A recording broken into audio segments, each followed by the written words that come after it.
Hello, and welcome back to the Awakening Philosophy podcast channel. We are exploring this banger of a text, learning to read it, learning to reflect on it, and learning to understand, is there a difference between belief and understanding? Or what's the significance of a catchphrase, a commonly heard kind of belief that we hear commonly? Well, I said commonly twice then. That everything is relative to personal opinion. There isn't really any truth. There isn't any really real need to develop understanding or learn philosophy, learn how to reason, learn how to communicate, learn how to explore ideas. Why? Well, because if something seems true to you, then it is true. Because everything is relative to the observer, relative to your own personal opinions. So we hear things in our society like, well, that's just my truth. And of course, we see that playing out in a global scale where certain people claim authority over others because God says so. Based on what? No evidence, I just believe it to be the case. Capitalists just believe they need the money. No evidence or reason to support that. And of course, conservatism as well, based on personal beliefs and appealing to the beliefs of the people. So, we have been exploring, well, what can belief do? What's the realm of belief? Belief, and again, if you're new, I encourage you to go through the series. You can find all the episodes on YouTube. And so we're in part 3. So we've done a lot of work on part 1 and 2 to discover that belief functions through interpretation. Projection. Ever seen somebody in a problem projecting things that aren't there? Ever see people in a problem that they repeat because they have a blind spot from seeing what's there? That adding what isn't there and leaving out what is called interpretation, and it's the functioning of belief. What we discovered in part 2 is this interpretation thing. If you claim it's true, if you claim there's any truth or knowledge value to what you interpret, you are saying that truth is relative to the interpreter. So this idea that we've been exploring, is it all relative, is actually the functioning of belief interpretation. All we can really say is, well, it seems true to me. Because we lack the actual understanding and expertise of truth. So that's what we've been exploring in part 3. You can't, as we say, you can't believe your way into performing surgery. You can't believe your way into flying a plane. You can't believe your way into fixing an engine. Each of these things have a field of knowledge that we can demonstrate an understanding of. And we're asking the question, how can we use that understanding to benefit? Well, in each of these professions, you can use that understanding to benefit. But you can believe your way into crashing a car, into crashing a plane, into killing a patient on a surgery table, and if you're only operating through belief, you're going to destroy the engine you're working on. So what we've discovered is, in the place of actual knowing and being able to help people who operate through belief take as a surrogate what they can do, which is, of course, inflict harm. So the mark of what it means to be a knowledgeable person in the field of medicine would be how many patients you can help. But in the field of conservatism, capitalism, and religion, how many people can you kill? How many people can you hurt or enslave or exploit for profit?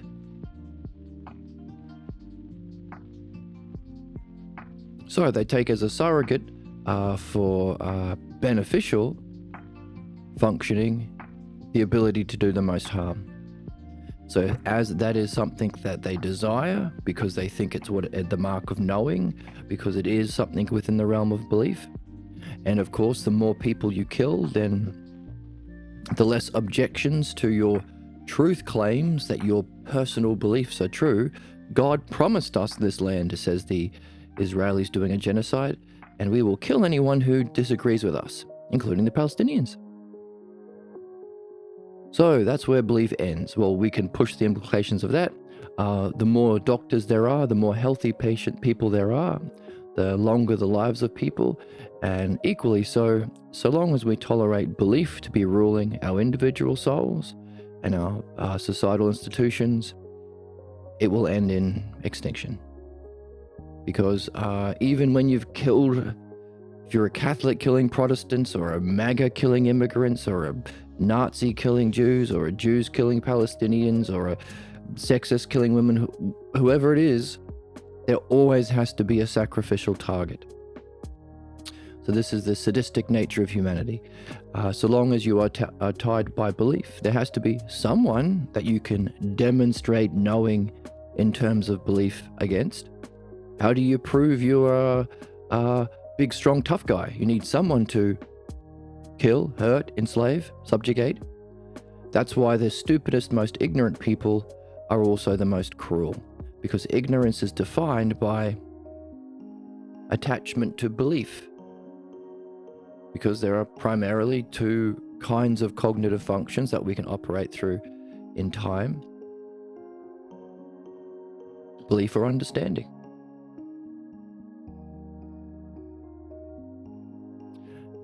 One is the cause of all problems, belief. One is what we need to solve problems and reach our excellence. Isn't it neat? Just that simple. And we've come to this through learning to read. So ourselves developing understanding, we can see how and why that's the case. And we're not just believing someone else. By the way, we would never be able to get this as an object of belief, because the sorts of people who say, hey, just believe me, are bad people. They're people who themselves want you to think belief is good, actually.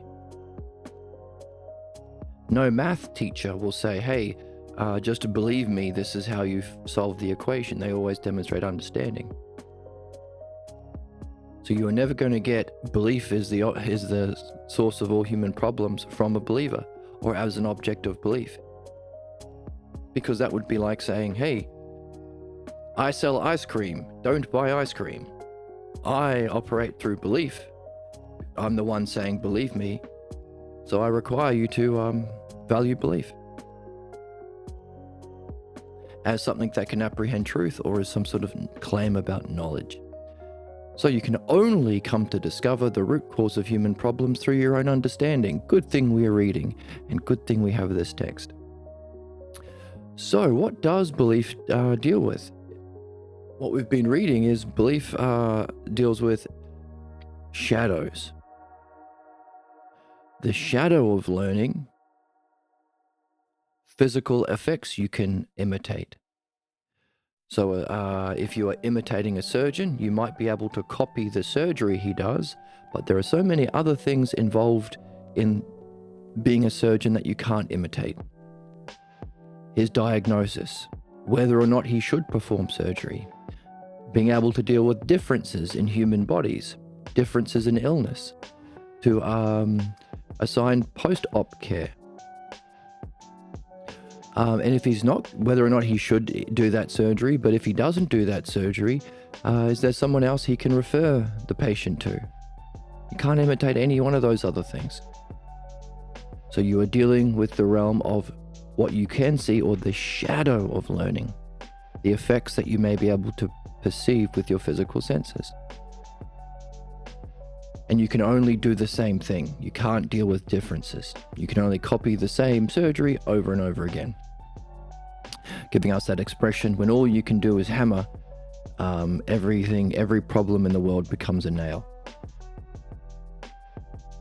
Right, which is why, well, if belief can only do harm, the whole world is a battleground of the forces of good, my belief team, against the forces of evil, anyone else. So, understanding, on the other hand, can deal with samenesses in terms of the model of the healthy body that the surgeon looks to, but also can deal with those differences. So sameness and difference, but the realm it is dealing with is a different realm. It's not the realm of shadows. It's not the sameness of appearances. It's the sameness of things with respect to the model. The doctor needs, or the surgeon needs, a model of the healthy body. So that when a patient comes in and he's got 6 arms, he can say, let me think of this model. It's not a physical model. I don't think I'll ever see a perfect human body. But this model that I have in mind only has 2 arms. You've got 6 arms. There's a problem here.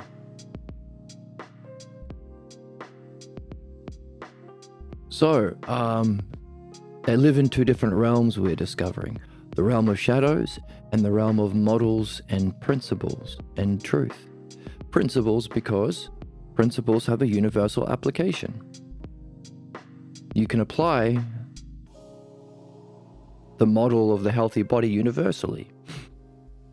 Now, everyone's going to be different, but that gives us the field of medicine. Whereas in the institutions where we still do not demand understanding and allow the most ignorant sadists to rule, politics, religion, and capitalism,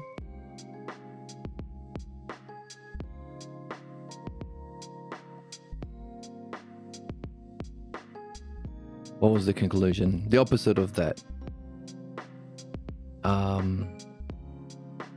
Right, they do not use universal principles. One rule for thee, one rule for me. We get to have $1 trillion now. Wow, imagine that, $1 trillion. We get to have $1 trillion now, you get $0. We get to own all the houses, you get 0 houses. We get to drop bombs on your head, you can't even think about dropping bombs on our head. We are the chosen people, you are our slaves, heathens, goyim, heretics, infidels, woke, liberals, immigrants, women's. There's always a word that designates somebody who isn't within the belief-based clan as fundamentally inhuman. In other words, no universal principles. Hypocrisy, injustice. So belief operates through hypocrisy and injustice. Isn't that interesting? Right, so 2 different realms. One is in the realm of shadows and imitation. One can relate to the realm of models, which makes us wonder, hang on a second.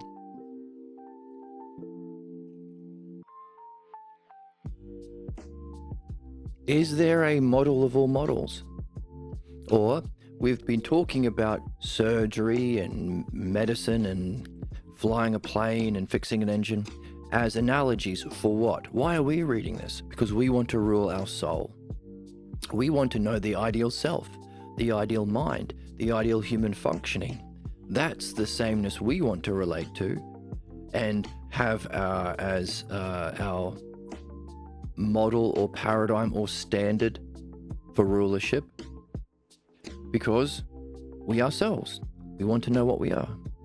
We have a mind. We want to know how to use it properly and its furthest reach. And we want to function in a good way that helps us reach our goals and avoid our problems, or stop doing our problems, solve our problems. So what's that? What's the ideal model of knowledge? And of course, this brings us to the fact that reason alone won't help us. Because this question of what is the single knowledge or the ideal knowledge that can unify or stands above all the other knowledges is Theaetetus' question. Theaetetus was the person Socrates talked to in the dialogue called the Theaetetus, where he explained philosophical midwifery. You have to become curious. You have to become curious about a question to do with those, hey, welcome Space Shuttle, about those questions beyond the physical world, the realm of models or paradigm or mind. You have to become curious about one of those sorts of questions. So while understanding is in the realm of models and beliefs in the realm of shadows, appearances, physical effects, we need a question about that higher realm. And we need a question that's personally meaningful to us, so it sticks with us. Because we want to get to the point where we can't drop the question. Or, as Elias says, the question has us. I look like a puppet in a theater for kids with the background. No offense. but not the best style to choose. Oh, okay. What would be the best style to choose? So can we become curious about a non-physical question? A question about the self, a question about mind, a question about knowledge, a question about beauty. Achana says, how about we have a few clouds passing? So no cafe? Just like me in space with the clouds passing? By the way, I can't do anything about my background. I have my guitars. I have my dinosaur who protects my guitars. Some flowers in the corner. I have a cool light here. So that will always be there. Will that fit in space with the clouds? No, the AI background. So you're happy with my background here? You just want clouds in the background.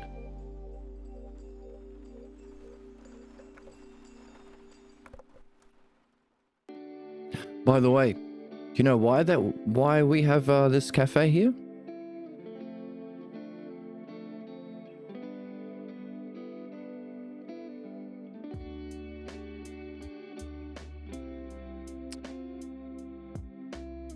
Do you know why we have the cafe here? Have you noticed that look at the houses over there? A kind of a Greek style of cafe? The lovely Greek scenery. Oh look, there's a little icon. It's the icon of the channel, Awakening Philosophy. Coffee, read and think. Is that what we're doing? It's a lovely sign there. You don't know what the reason is for the house? Oh, because the book is set in this cafe. It's called the Greek Corner Restaurant.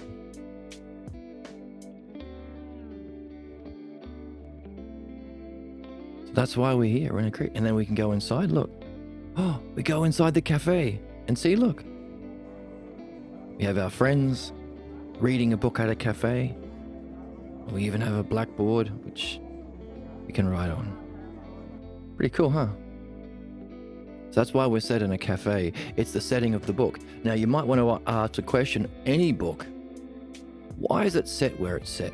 What's the significance about this book being a dialogue set in a modern cafe? Not just any cafe, a Greek cafe. A cafe and restaurant. Also, we have some characters. We have Joseph, who's leading the discussion. He went to a school called Golden West College in California. What's the significance of that college? Harry, the guy who thinks everything is, you don't have coffee even, so do.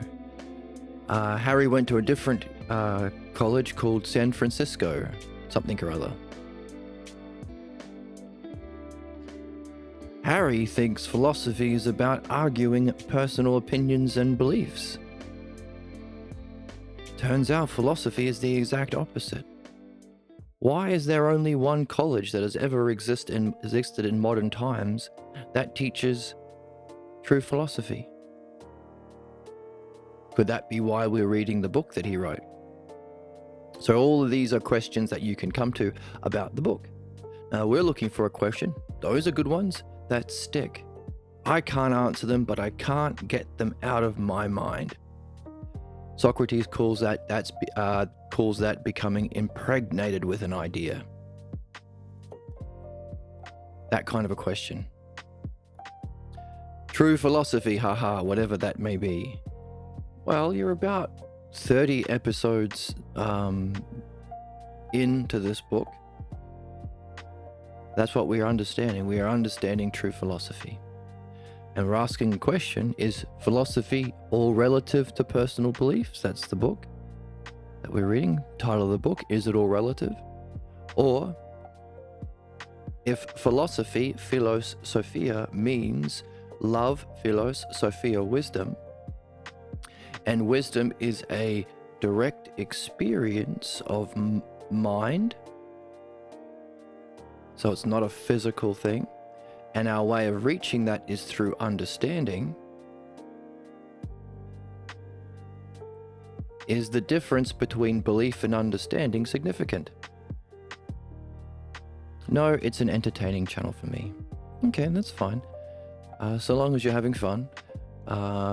As you grow and mature, you'll start to learn, well, hopefully, you'll start to recognize you have two sorts of things that you're interested in. The first one is what we're talking about. I want to know where I go when I die. I want to know where I came from before I was born. I want to know what my mind is. I've had this experience, a meditation experience, or a drug experience, or a near-death experience, or an insight experience, or a sporting flow state experience. That was a fantastic experience. I want to know what that is. And what does that tell me about my own mind? What's myself? What's the self? I mean, I have experiences and things, but what's the self that has the experiences?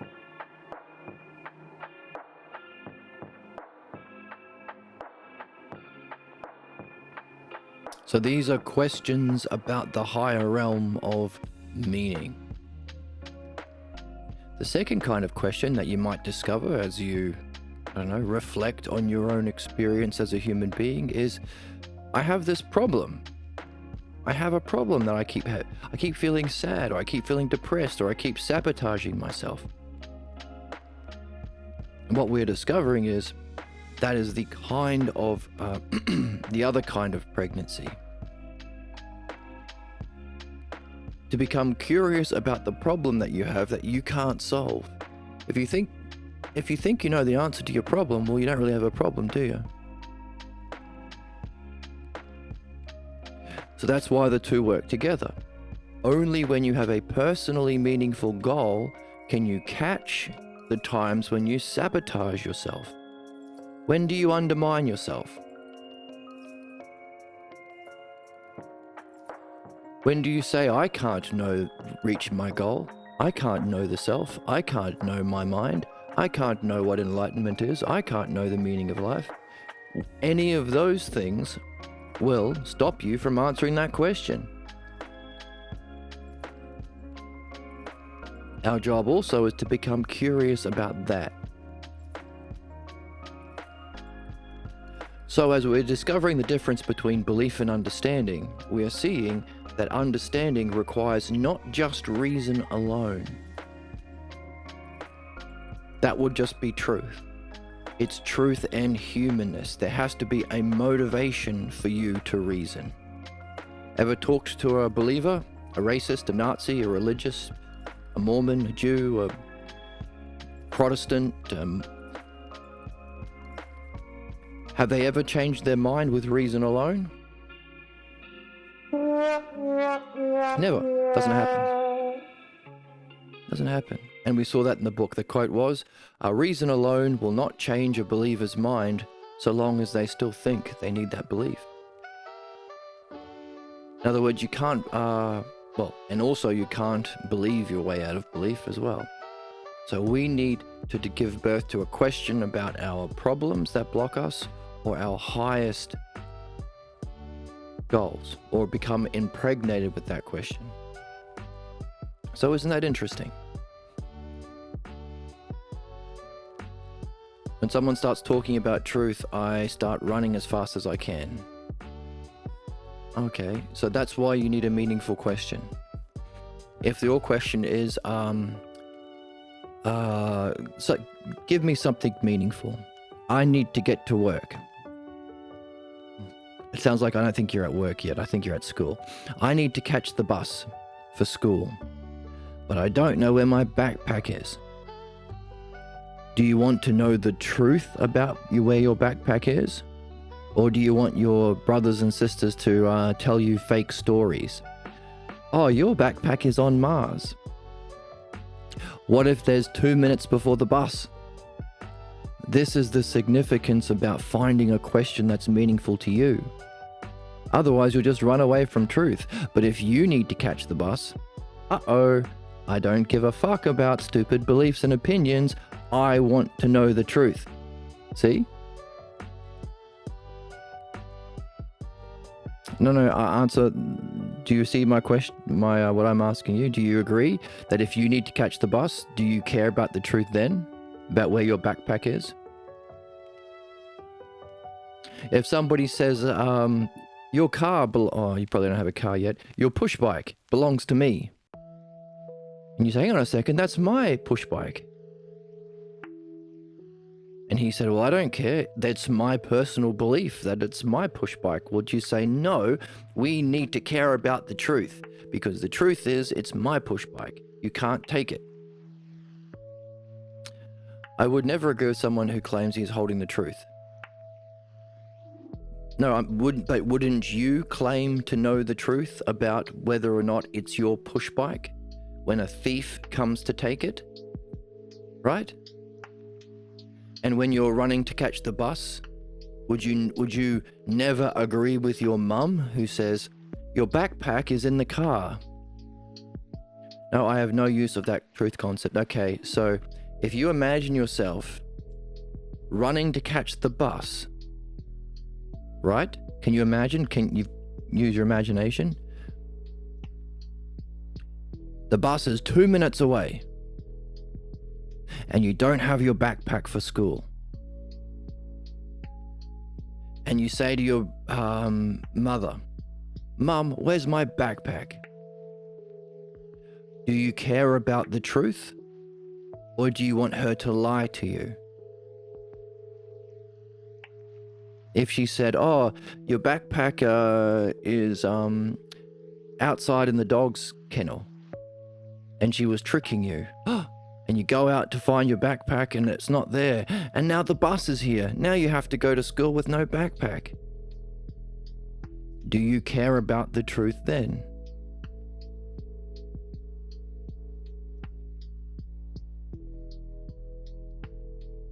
Yes or no? So as our chatter struggles with that thought experiment, we can see that this is what believers use to dismiss truth. Yes, fire hot is true. There you go. So, you do care about truth.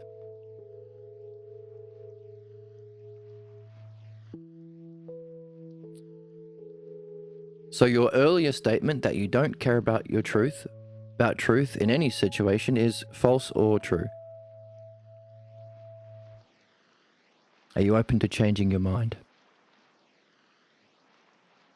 It's a grammatical truth. No, it's a truth about where the backpack is, right? Is it in the doghouse? Doesn't matter what grammar you use if the backpack isn't there. 1 and 1 is 2 is also a truth. So you do care about truth if you want to be a mathematician. By the way, if you are flying a plane, right, is there a truth about how you need to land the plane properly?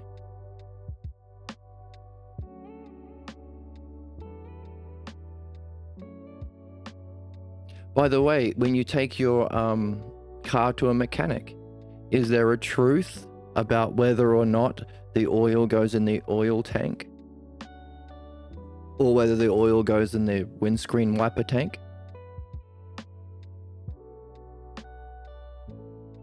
So what are we doing? We are seeing that somebody started with an idea that there is no truth, or I run from truth, or I don't care about truth. And we are encouraging self-reflection about something meaningful. That's why you are not ever going to learn or change or reach enlightenment unless you are becoming pregnant with a meaningful question.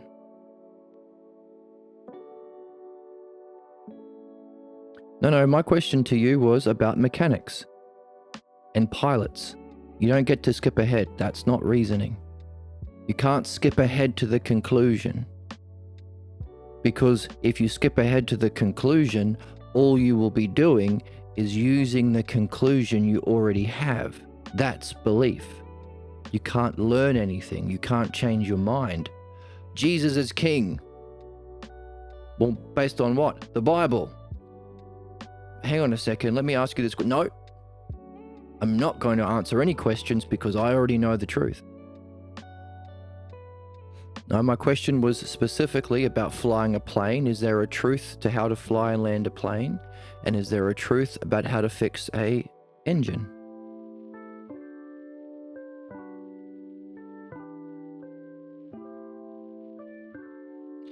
Focus on my words. Don't focus about your story about who you are and who I am.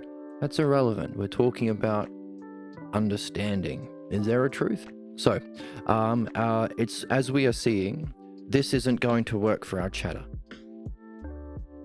He thinks he needs his belief more than learning and development and understanding and growth.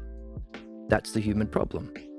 Or as we saw in the text, because we're reading it for ourselves, reason alone won't change people's mind. In other words, he went from saying, I don't care about truth, to I do care about truth in a certain circumstance when it was meaningful to me, when I had to catch the bus. Then he skipped ahead, but that was fine. It kind of worked by saying, there's also a truth when it comes to 1 + 1 = 2. So when you want to play the role of mathematician or in the field of mathematics. Now, the next thing he would have to do if he had integrity would be to answer the next question. What about flying a plane? What about fixing an engine? He won't. He can't. He's blocked.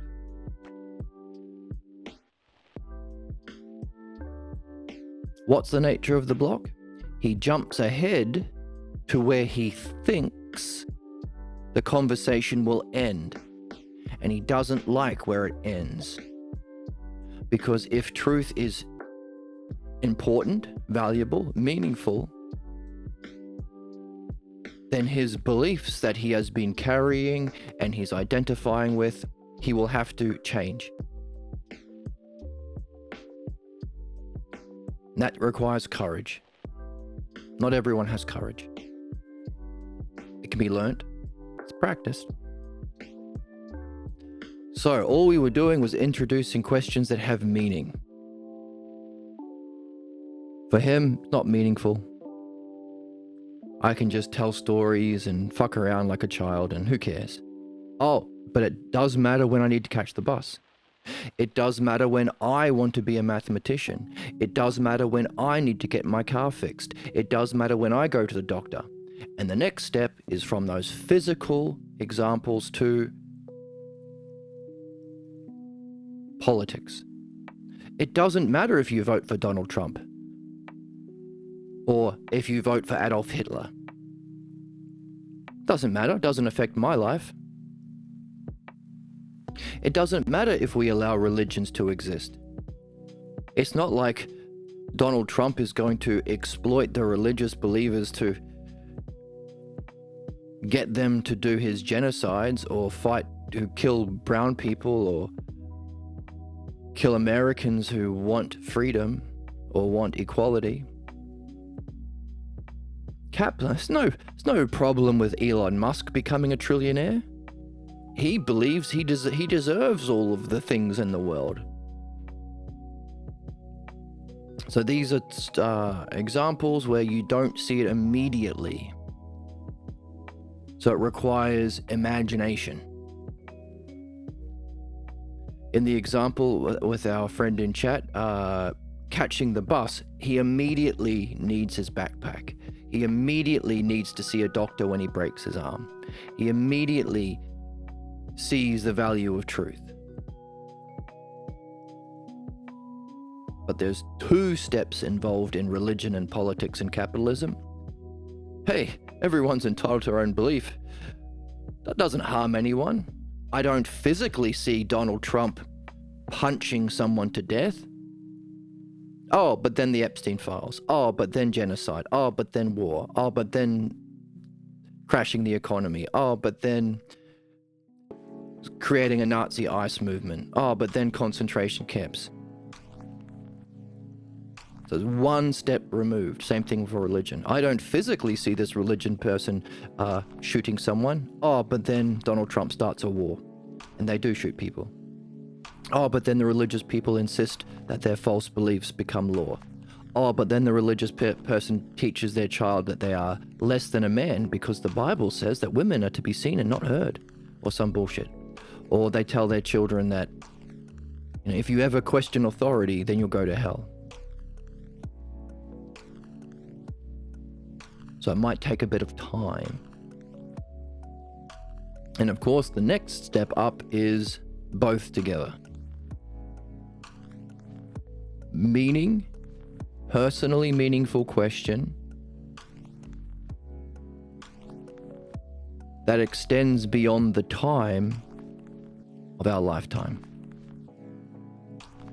So non-physical things. What is intelligence? It has a function, it casts a shadow in time. What is beauty? We see the shadow of beauty, its effects in time, but what's beauty itself? So this is the questions of life, death, and enlightenment.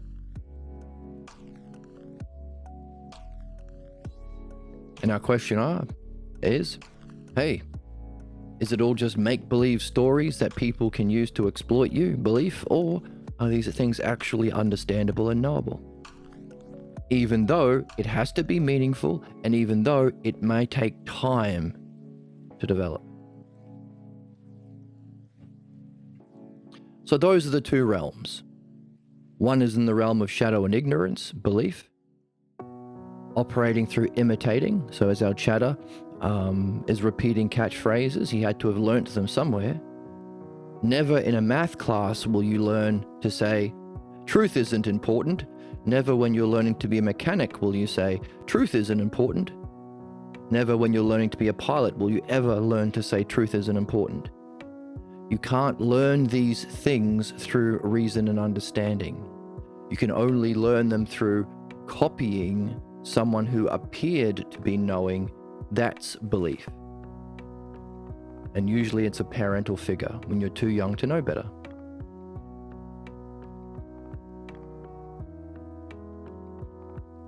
So, two realms. One is in the realm of conflict, where one person tries to be a dick and hopes that the other person cares about something.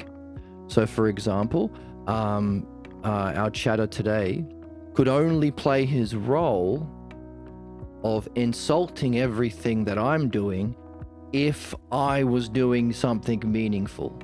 The first thing that our chatter said was, don't like your channel, don't like the way it looks, don't like learning things, don't like you teaching, don't like talking about truth. Everything you are doing and creating, all I can do is shit on it. That's all I can do as a believer. You can't believe your way into flying the plane, but any old believer can crash the plane. Donald Trump, for example, can't create a good economy, but he can crash an economy. Religious people can't create unity, but they can create division by saying, my team against your team, you're the devil. Capitalists have all the wealth so they could solve poverty today. They never do. Because they lack the understanding. They want the appearance, the image. So, for the capitalists to exploit humanity, they require good people to have done good things. They require a working roads. They require a stable society. They require a justice system to defend all the stuff that they say that they own. They require televisions and internet so they can lie to the people about how they actually pay taxes when they don't. So they need the good people doing good things to exploit them. That's the sadistic nature of human ignorance or belief. And our chatter demonstrated it. All he could say was no to anything meaningful. That's it. That's why we need something meaningful in our own souls. Reason alone won't change your mind. You need motivation to become a good person. You need to be puzzled by a question to the point where the question has you. And what we are seeing is there are two fundamental classes of questions we are here to nurture or gestate, a question about meaningful truth, non-physical meaningful truth, and a question about our problems. So all the things that we said about our chatter today, hey, by the way, did you notice that you came in and the first thing you said was an insult? Do you notice that you had no idea why the background was a Greek cafe? So even though you knew nothing about what was happening, you felt that you had some right to say it was bad. Do you notice when I shared what I have in my house, some guitars, I have a dinosaur, I have some flowers, you insulted that as well? Do you notice that you know nothing about what we've been reading? That this whole book we've been reading is whether or not belief is true, because everything is relative to your own belief, or if we are here to actually fucking learn something through understanding.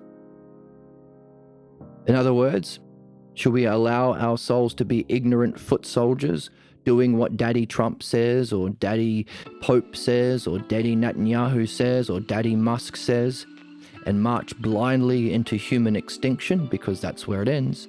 Or are we here to do something good with ourselves and learn something? So which are the two things?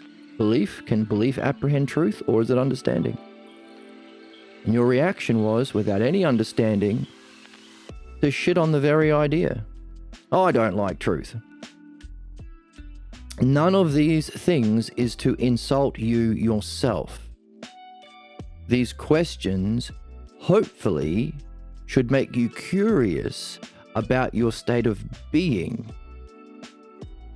that blocks you from actually participating in a good, meaningful, or helpful way. Where did you learn this? What's the belief behind it?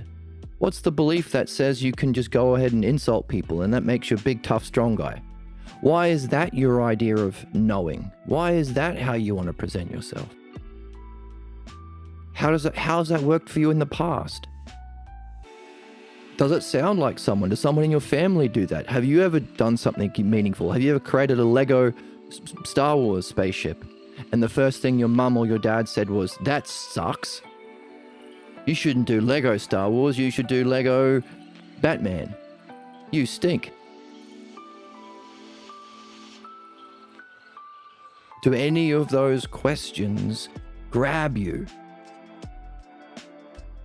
Because reasoning through your behavior and asking and figuring out whether or not it's helpful won't change you unless you have the question.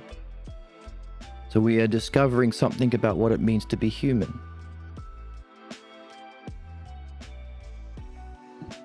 So, two different realms. One to do with models and principles, a kind of universality that can lead us to meaningful questions like what is life, what is death, what is the nature of the reality we're in, what's the purpose of our life, what are the highest states of consciousness called enlightenment. And one is in the lower realm, shadows, appearances, copying mummy when I say your thing, your Lego sucks, copying daddy when I say, yeah, truth is bad, I want to be entertained. Copying Netanyahu when you say, some human beings don't deserve to live. Copying Trump when you say, it's just a dog-eat-dog world of scamming people. So one is in the realm of injustice, ignorance, and appearances, and sadism. Aaliyah has been saying, you know what? I'm not used to that good game. And Joseph is saying, yep, there's a new game in town. I'm looking for someone to share in an adventure. And it's not a solo quest. It's a game that you can play with friends. So you can read this text at your own leisure, but ideally find some friends. Now, that is to say, it can be difficult to find friends who are pursuing meaning in this kind of a way. So there are more people like your way of being that you demonstrated, Chatter, than there are people like Joseph or Aaliyah. that have the integrity to follow reason, not do personal insults, not shit on everything, but follow reason, tell the truth, not jump ahead in order to become pregnant with a question, nurture that question, or even give birth to the insights, or be delivered from the false beliefs that limit us. So, hard to find those people, but that's what we're on the lookout for. Good people. With a good heart and a good head. Good head to follow reason, good heart to want to do it. Because, hey, if you're a sadist, if you get joy in shitting on what good people do, then you're not going to be a philosopher. And you're not going to be invited to coffee with these people. Because why would they? Have you ever had teachers like that? You never tell them what you do, because if you give them any suggestion, the only thing they say is, nope, nope, nope. Why? Why do human beings oppose their own benefit? Belief. So while we can get questions about our own personal false beliefs that limit us, we're also discovering or bringing into a unity questions about belief. Why are beliefs so powerful? Why can they block our development? If wisdom is so great, why would we rather defend our ignorant beliefs? If wisdom unifies, why would we rather be a sadist? What's the appeal? So we're becoming curious about the nature of human problems, the appeal of belief. Aaliyah says, I'm having a lot more fun with you, Joseph. Ooh. And I've never become pregnant with these sorts of questions with Harry before. In fact, I've never seen anyone pregnant with a question like this. So we're learning a new way of learning. And that brings us to modern science. So the question is, which of the two is empirical science, modern science? You can say, well, it pumps out marketing bros and finance bros and the more nuclear weapons for the war machine, and it's not solving any human problems and it's making everything worse. So probably the realm of belief. Oh, but there are some things where, at least to a level, use as a model, a universal model like math, making doctors, engineers. So that seems like it's dealing with models. But the way we get those models is not to directly perceive them in a non-physical model, but to infer them from looking at the shadows. So it's like we're cosplaying as Mother Nature. We're reverse engineering the theories. So we are dealing with shadows and appearances like belief. But on the other hand, like understanding, we want our models to be predictive, to be able to anticipate problems that can come up, as we are anticipating human extinction if we do not address the problem of belief and distinguish belief from understanding, and demand one and not the other, always in fields of leadership or expertise. So we can predict that future easily. So too, a doctor can predict certain things that might happen through certain medicine for his patient.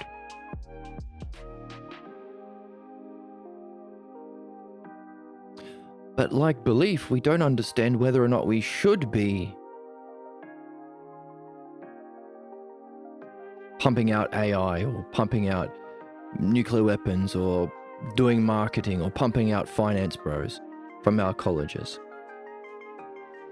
So it seems to be kind of in the middle.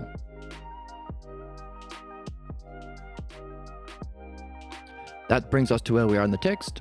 So let's jump in there. So let's jump in.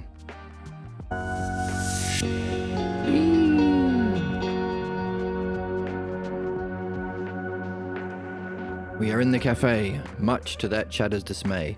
Although wherever we were, that chatter would find something that he didn't like and would use that to play his family role of just shitting on things. So that's another thing about belief. Truth doesn't matter. Doesn't matter. It's the belief-based role I'm in that matters. Ever heard a believer talk? Ever tried to reason about Noah's Ark with a Christian? Ever try to reason about the character of Donald Trump or his policies with a MAGA? Truth doesn't matter. They are stuck in fate. Their life becomes hermeneutics, finding a way to save the beliefs they grew up with, often inherited from generations and generations ago. The ignorance of some other person thousands of years ago. Save it by finding a way of taking your own personal beliefs and telling a story that matches them together. So that stuff in the Bible about killing women if they lie to you or whatever, or using them as cattle, well, actually, we're going to ignore that, because my personal beliefs are we shouldn't treat women like cattle anymore. So here is a nice story about how those parts of the Bible we can leave out or reinterpret. That's called hermeneutics. That's what human beings are in when they're in their problem. So in other words, if our chatter was still here, I doubt that they still are, everything that we've been pointing to about how they're behaving and how it relates to what we're reading, they'll find a story to dismiss that. Now the thing about that story is it's going to be false. And it's likely going to end in conflict. Anyone who disagrees with Trump or Netanyahu or whatever Elon Musk, bomb on your head. Not reason, not find the truth, not learn together mutually. So this is our question, which is science? So Joseph is pointing to the fact that, so the question that Joseph asked Harry, and we could ask our friend in chat, is, when would you prefer someone who actually has knowing over the imitator? When do you want the knower? Hey, when you want to get your backpack to get on the bus, do you want to listen to your 3-year-old sister who can imitate mum? Well, listen, Space Shuttle, your backpack is on the moon. In mum's voice, only imitating her, or do you want someone who knows where your backpack is? We've pointed out that when diagnosis and treatment are required, there is no need for an imitator. They can't do that. A surgeon's knowledge and an understanding are required. When a surgeon's knowing and understanding is required, there is a need for the imitator. Is there any need for an imitator? So, again, politics. Do they have to diagnose the nature of the condition of society? Do they have to be able to provide treatment? In which case, anyone imitating that shouldn't qualify.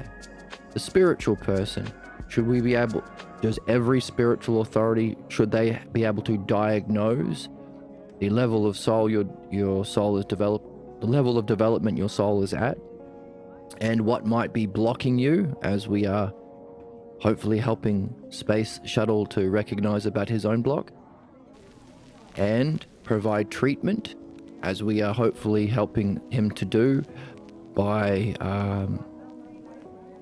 pointing out the fact he has to seek a meaningful goal about something non-physical, personally significant, and notice how this same pattern will get in the way of him reaching that goal, so he can therefore become curious about his block.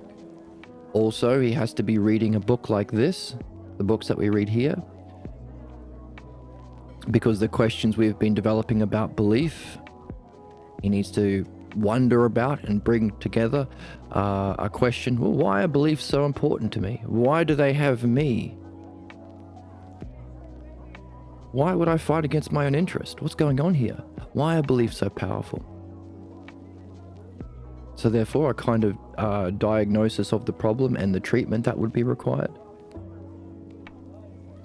which is things that we have gained from our own understanding that we could have only developed through our own curiosity, questions, and philosophical pregnancy. So we're kind of passing on the Dharma, passing on the teaching. Capitalism, same thing. What's the diagnosis of why there are so many problems? Wealth inequality. What's the treatment? Do any capitalists have that? No. So that's the next step up from the surgeon would be our society. So the surgeons of the souls and society and institutions. And the next step up, ourselves. How can you diagnose your blocks? What's the treatment you have to do to get over your own personal problems? And can you turn that skill and practice into a mastership? And then function through that art to benefit others? Can you be a good hang?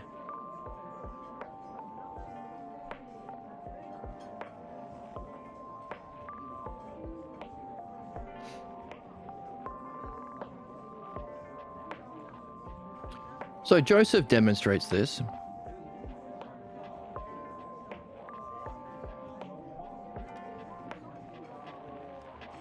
So Aliyah is the one that points out that, hang on a second, understanders live with the higher, believers live with the lower. Understanders participate in and through models, and so can reach understanding. So understanding is tied to models, whereas believers only copy shadows. So through any branches, so for all of the branches of knowledge, pilots, surgeons, philosophers, we need to utilize models and as such standards to base our judgment on. So we're not saying space shuttle isn't a problem because I don't like him, because he's smelly. No. There's a model and a standard.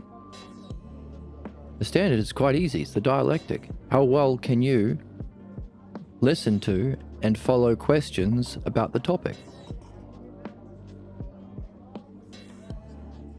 Standard.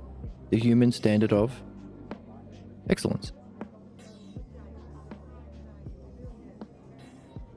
I mean, we can add more to it, like the different cognitive functions and the need for a question and the process of giving birth and the delivering people of those, all that stuff. But pretty much, can you participate in the dialectic, A, or the model of sickness? How well are you tied to debate? Your idea of human interaction is to shit on people or fight people to defend the belief that you already have. So, dialectic and understanding as the model and standard for excellence, and belief and debate for the model and standard of human sickness. See? Easy. Fun. Fun. Where's the joy? Where's the whimsy? Where's the childlike wonder, dude? So we need that fun, and we need that childlike wonder that comes with nurturing our own questions about these things. So we use the models and standards to base our judgments, predict and anticipate the future, and then we can say they are systems of knowledge. Isn't that neat? Hooray.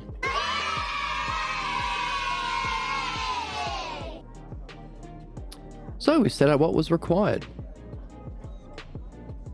Utilize models and standards to base your judgments, to predict and anticipate the future. Being able to... so we could go back and add more to that whole system.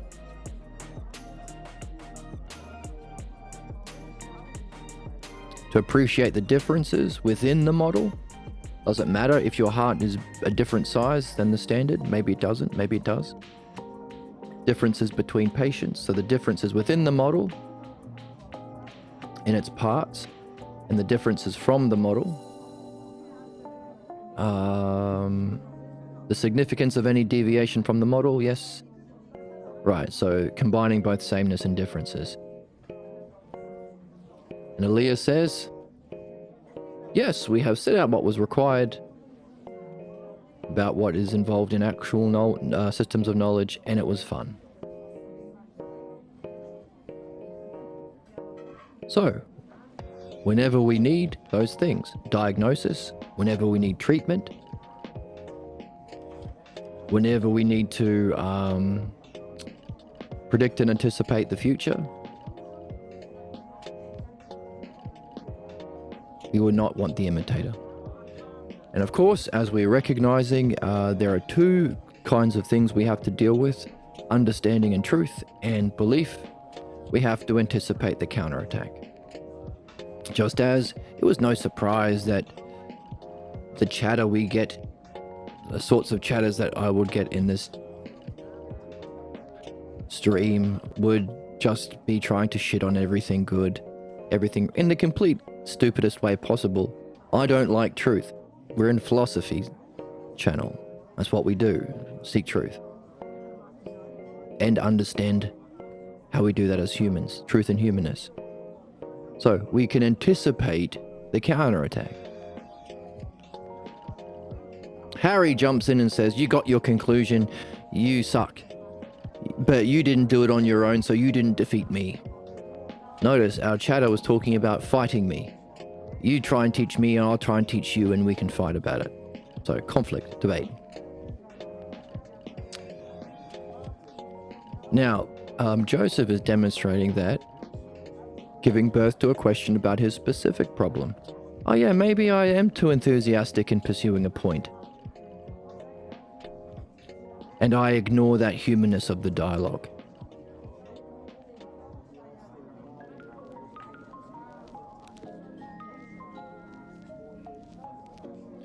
So it appears that I'm interested in victory over you. So maybe as a philosopher... Whoops.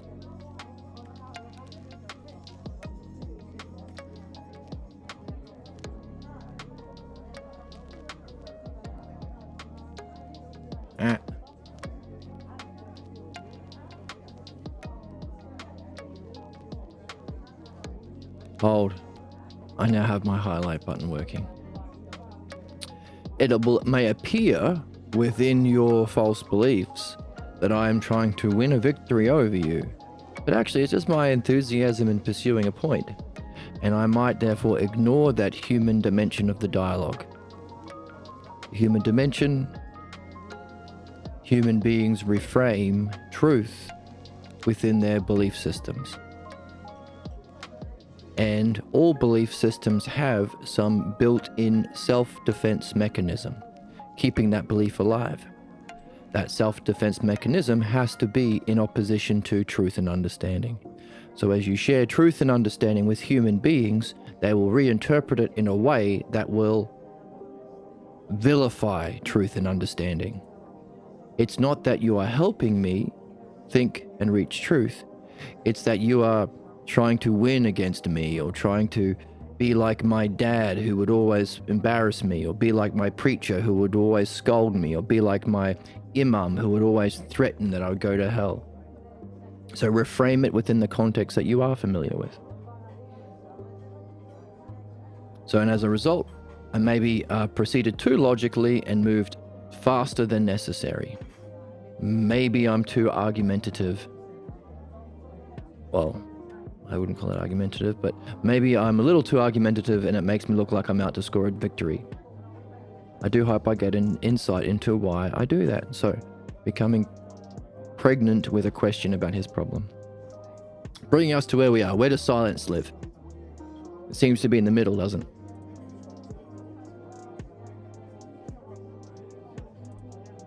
Oh, first of all, fun. So, with reference to this human dimension, it has to be fun. Who's going to learn philosophy if it ain't fun? A higher kind of fun, interesting, meaningful fun, help your life fun, help your death fun, help your spiritual growth fun.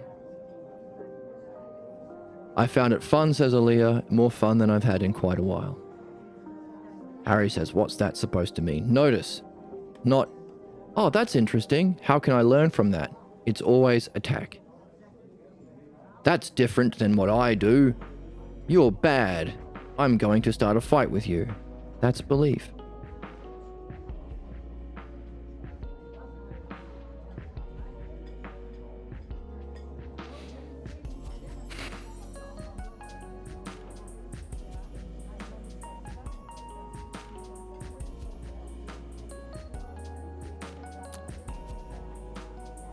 For me, this has been, a big puzzle for me. Because I've only ever wanted to understand and help.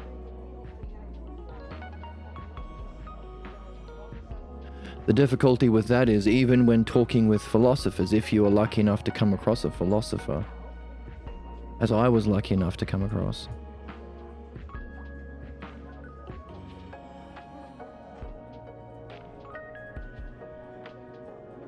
I suppose because of how unusual it is for someone to just seek understanding and truth, they might reframe what you are doing as this belief-based conflict.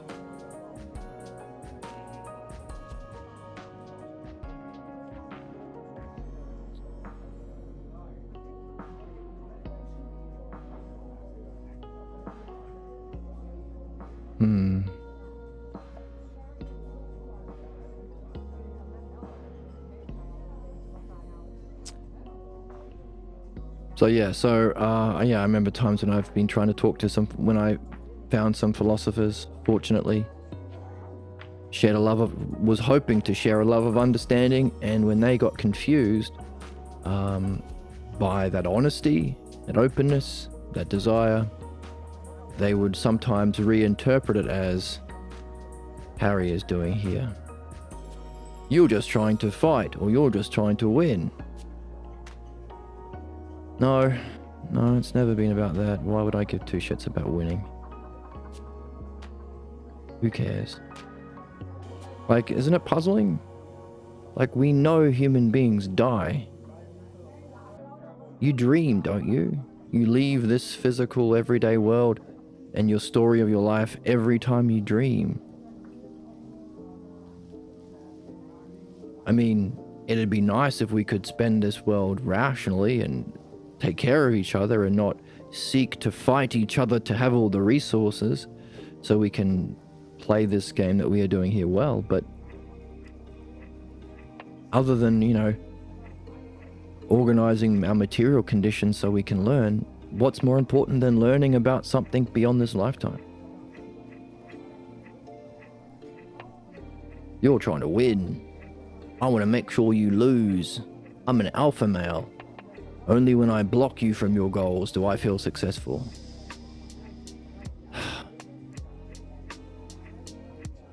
That's humans.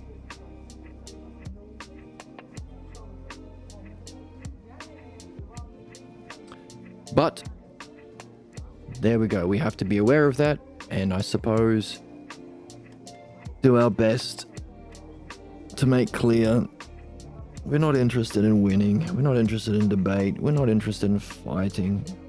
We're only interested in understanding, exploring ideas together, and benefiting together because of it. So Aaliyah says, hang on a second, let's go back to this question about what passes for knowledge. The idea of issue versus knowledge. I've been wanting to put words on this issue of imitation and knowledge before. It's the question of what passes as knowledge. Science and everything in that bag of science is imitation. It really is. Don't they study the processes of nature? The shadows, the effects, and put what they find in symbols, so that the whole of those symbols mirrors nature. What's that? It's imitating nature. Torture Mother Nature so she reveals her secrets, to quote, I think it's Bacon, some famous dude. I'll find it. Don't be lazy. Torture Mother Nature to reveal her secrets. Yes, Francis Bacon. He ate all the bacon. The mess we are in currently in our world is,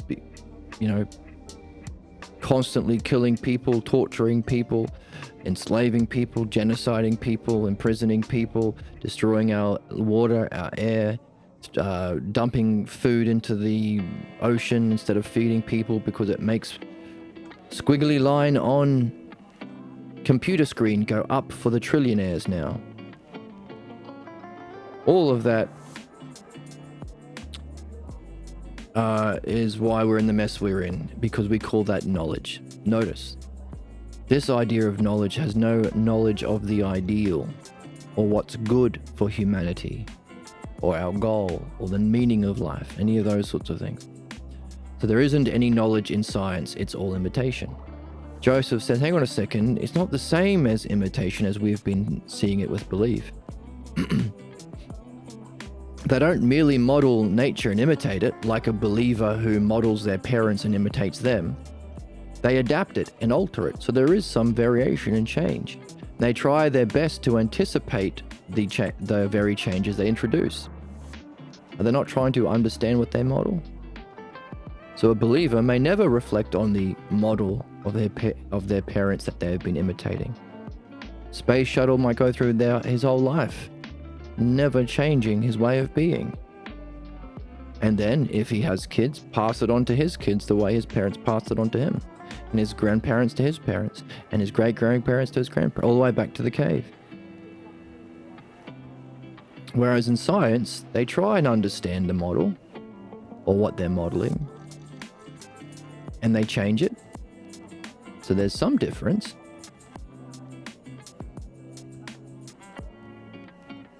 So what's the differences? Can change it, hope to make predictions, and we can even say maybe the parts that they're altering require understanding of those parts.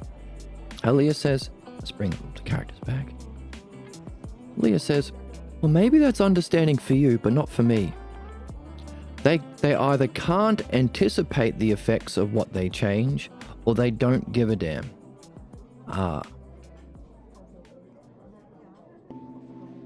So their anticipation is in a very narrow field. Ecological disasters are all over the place because they can't control what they make. Oh. You might say, well, those mechanics have knowledge because they have a model of a working engine that they can use to function to become a mechanic, but should we be having these petrochemical engines to begin with? So what's the effect of this within the greater whole?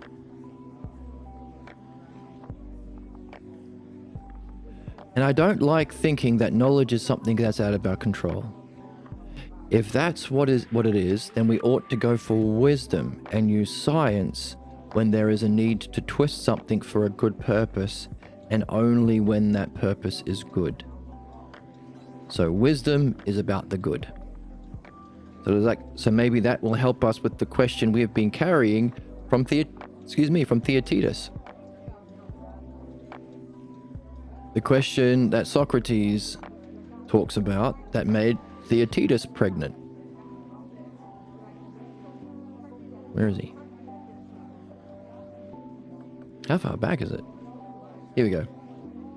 When Socrates asked a bright young man named Theaetetus to find a single formula that grasps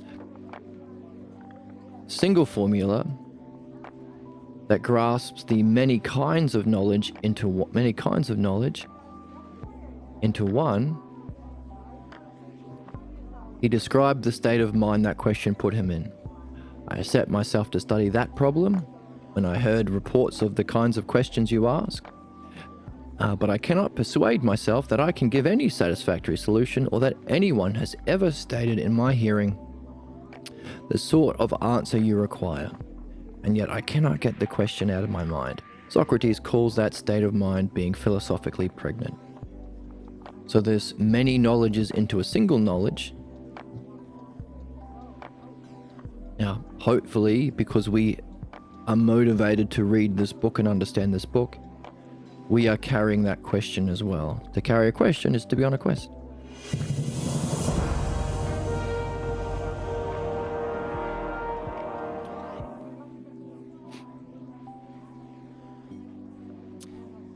Oh my god, we read so much already in this section.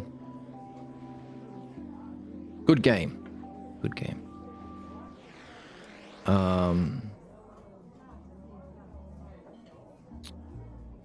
Yes.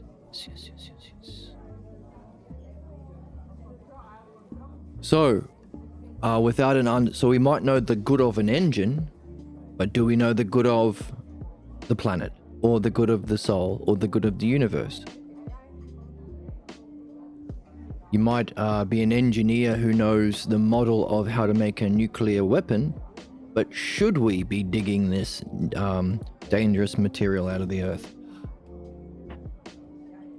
Or is it more good to leave the nuclear material under the Earth's crust?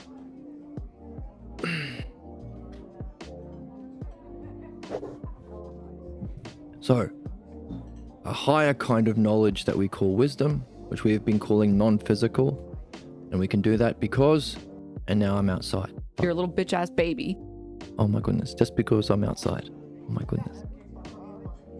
You're a baby. You're a little baby. A little baby? What the hell do your goddamned, literally, religious beliefs matter? I like that drop.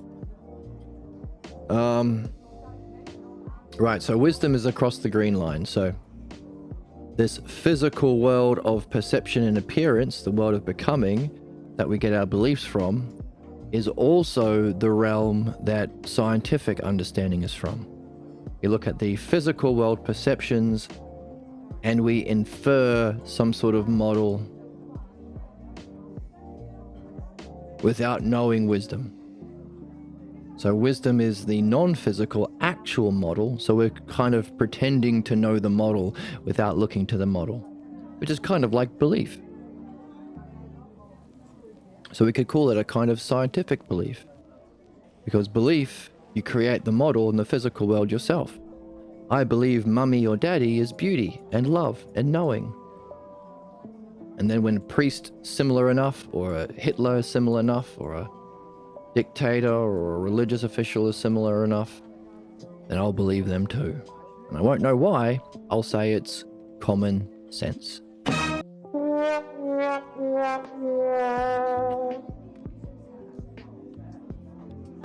I'm so sleepy. Tired. Big weekend. Lots of music this weekend.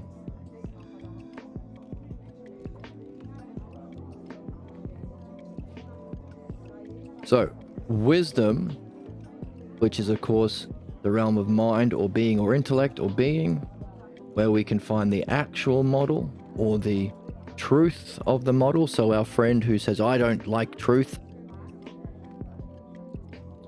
what he is opposed to is anything non-physical, because this is the realm of truth.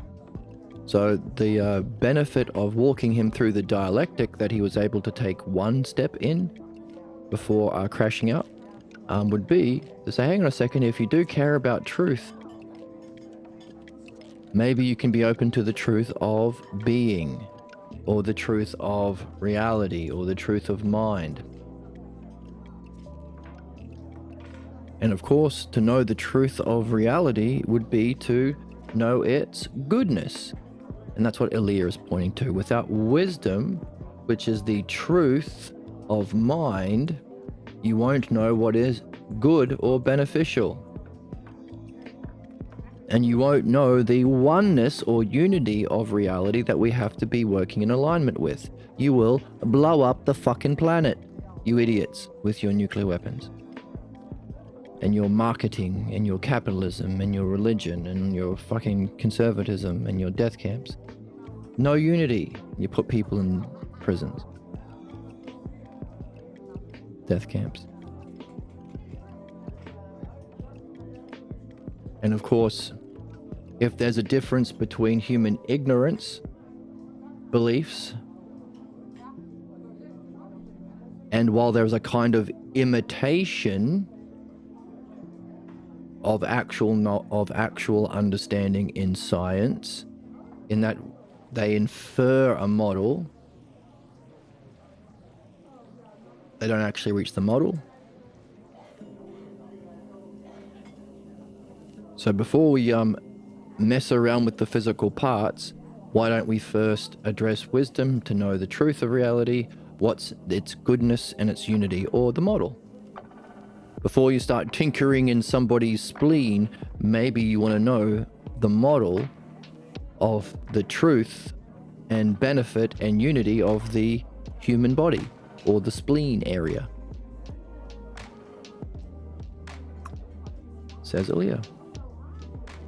So Aaliyah is a smart broad. You sick fuck. Oh my goodness. She's a smart broad, you sick fuck. You've been a bad little girl and you're getting a vigorous spanking right now. No, we shall not spank Aaliyah. What the hell kind of a show is this? What is this, the comedy mothership? Yeah, we make jokes like the mothership. You can be a gooner. And they can use a gooner. Alright.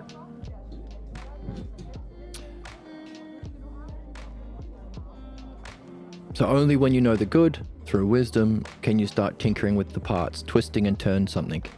And Joseph says you might have a good point. Harry doesn't really know what this business of mirroring nature is. So we're kind of like, so nature has a model upon which the principles and the physical effects are based. And we are going backwards. We're reverse engineering, inducing, imagining a model like we are nature. And then when we have that model, we imitate nature. Yes, we have a model of how we can do capitalism. So we're going to use that model, and if human beings starve to death, they can go to hell. Fuck them. Because the model is the best, and the model can't change.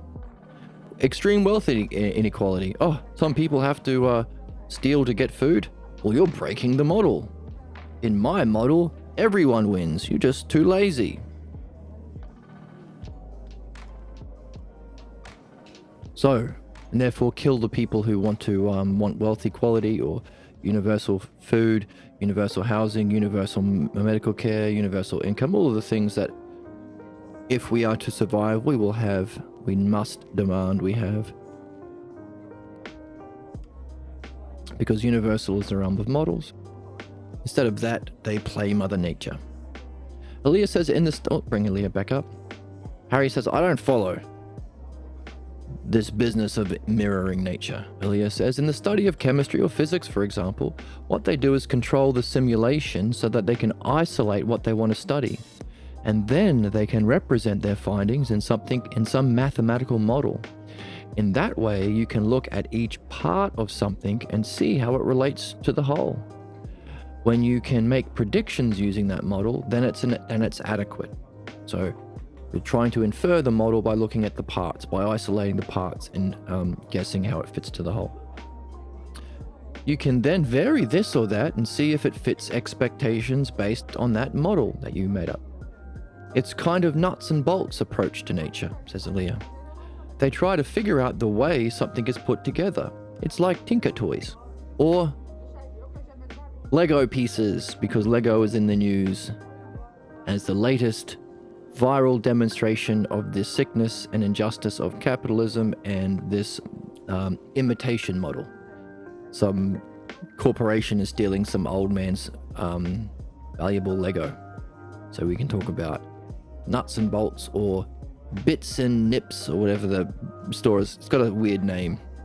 Ships and nips or something. Lego. Approach to nature.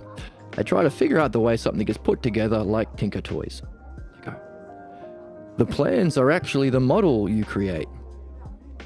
And that's nothing but an imitation of the thing.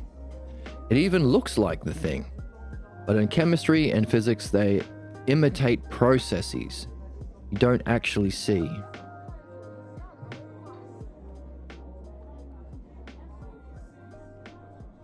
The plans are actually the model you create. That's nothing but an imitation of the thing. It looks like the thing, but they are imitating the processes that you don't actually see.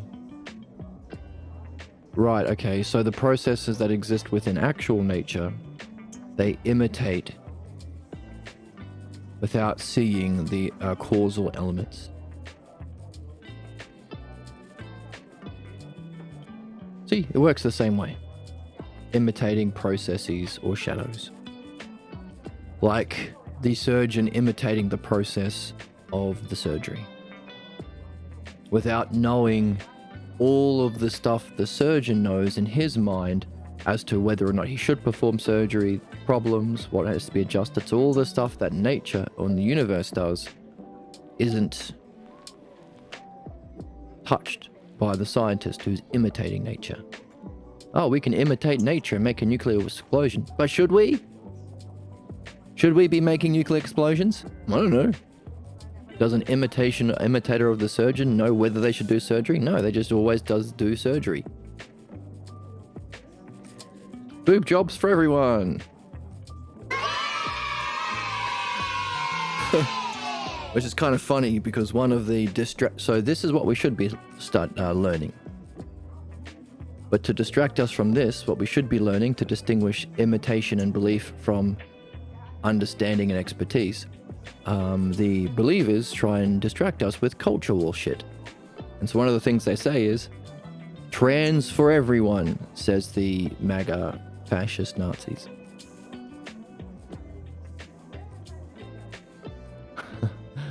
And the frustration with the medical community is, no, you just see one effect. There is a whole plethora of knowledge and understanding to do with hormone therapy and diagnoses and whether or not you should do it and all of these things that a fucking doctor has access to that you don't have because you conservatives do not have understanding of shit. You're all imitation. So all you can see is one thing and say, well, let's do it all the time. Right? Tariffs. I have observed this one physical thing, action you can do tariffs. So what does Trump do? Tariffs for everyone.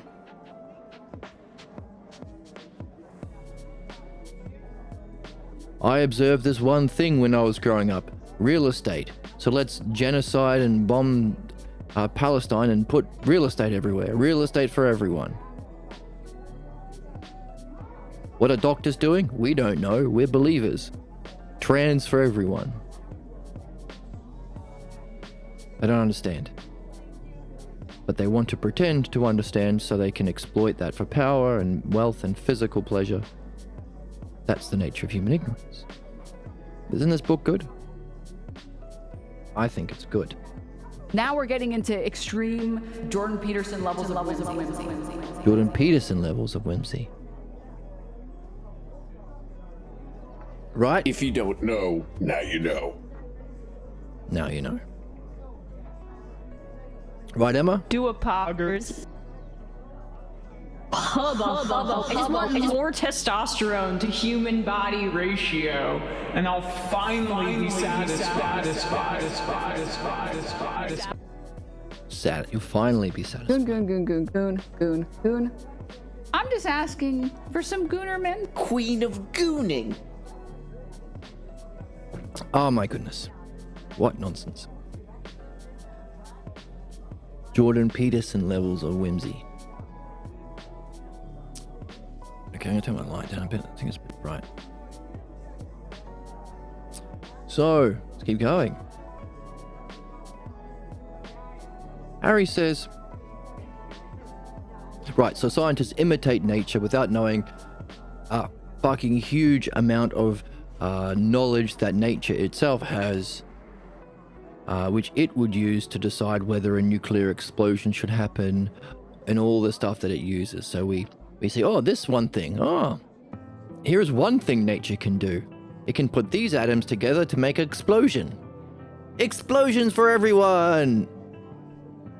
Let's make a whole military-industrial complex where all they do is explode people. Hooray! We are great imitators. What's the effects of exploding everyone? We don't know. That would require knowledge of the whole. We don't have that. We're just imitating a very small part. Like a surgeon, like an imitator of a surgeon. What's the ecological effects? We don't give a shit. Because we're idiots. And we know that if we bomb people, we can steal their shit. And become trillionaires. So, very stupid. No other animal would act in this way.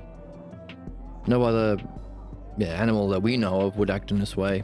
You might say that humans are unique. No other rational species would act in such a disgustingly terrible way towards each other and their planet, simply by wanting to cosplay a Noah. If you want to be a Noah, then no. Then do this. So we're an interesting species, aren't we? But the other side of the scale is we can understand why we are so stupid and savage. It's this: belief. Even scientific understanding is actually scientific belief, in that we are only imitating a small fraction of the process. A nuts and bolts approach, without any understanding of the model of the good or concern about what that is. Fucking stupid. But we can understand what that is, and it comes down to, it seems, there are two basic ways of operating in the world: belief and imitation, and understanding, which is about models. So in the world of appearances only, fucking with the nuts and bolts like a scientist, or copying mummy and daddy like all human beings who were raised from a child, or are you following reasoned step-by-step self-reflection on a personally meaningful question while reading the relevant text that we read here to apprehend the models and also create the conditions to directly experience those models? And after you do that, are you making sure you understand those models? And using that knowledge and understanding, the two together, wisdom. So our friend, who was very confused by us saying that there was actual philosophy or true philosophy, knowledge and understanding, that's wisdom. Philosophy means love of this. Modern philosophy is this: love of ignorance, below the green line. So that's the other thing we can do. We can do understanding or beliefs. Beliefs keep us tied to ignorance. Understanding can allow us to apprehend the model. And of course, we want to even understand, if the model is the truth, what's the true? What's the model of the model? Or what's the cause of the model? Crossing the purple line. Hooray!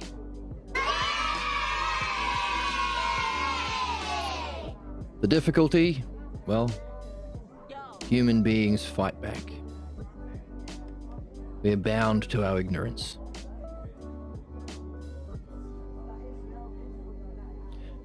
Which makes, so that's the difficulty in terms of truth. But remember, there's always truth and humanness. What's the human difficulty?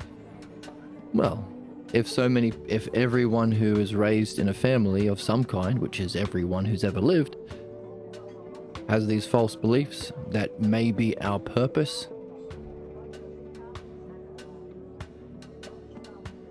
if our ultimate purpose is to know the self, the key part of it seems to be purifying our false beliefs and also perfecting understanding. If understanding is what we need to reach the self, and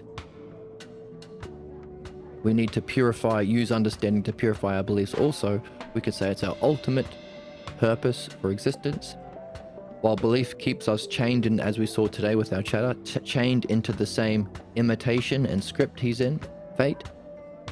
So if we know his problem, we can predict next time we see him, he'll start with an insult, he'll do a distraction, he'll be able to follow one question, be pulling teeth, but he'll get to one.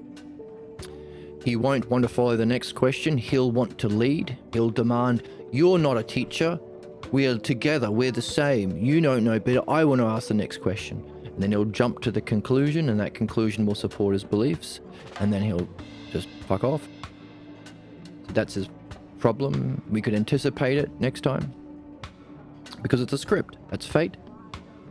If that's fate, and we can understand that everyone has a similar script, it's not personal.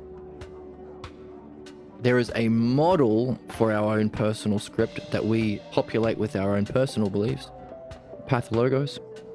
And our purpose, therefore, is to address that and reach the self through understanding. That purification of belief and mastery of understanding would be our ultimate purpose, but the purpose for all intelligent life, that's the word destiny. Fate is to be trapped in the NPC cycle of problems.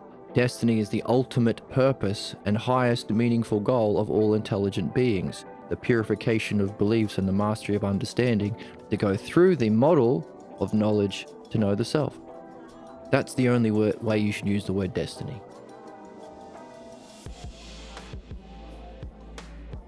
It's the highest. It's about our highest purpose.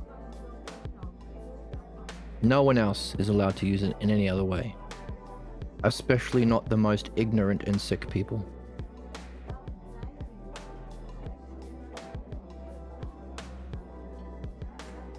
Who are stuck in fate. So there's our meaning of life.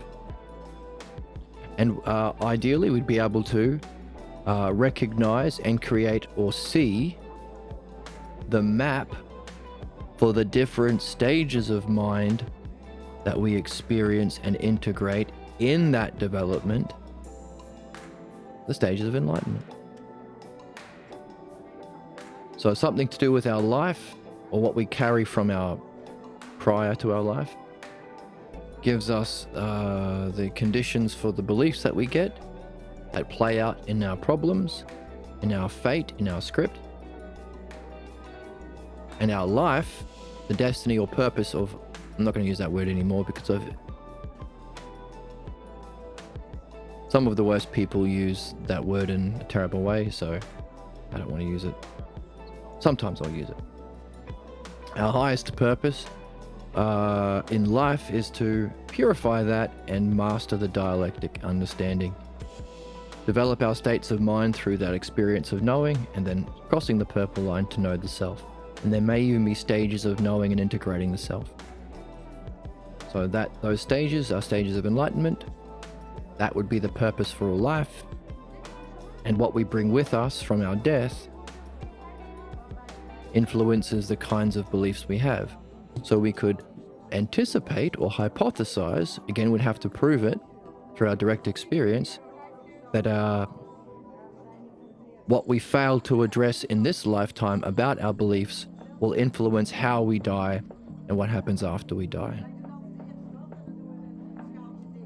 And ultimately, if everyone experiences this brilliant light of being to some level of depth in their death, which people can confirm in their enlightenment or near-death experiences or out-of-body experiences, we want to have a kind of death where we can go through that light of mind,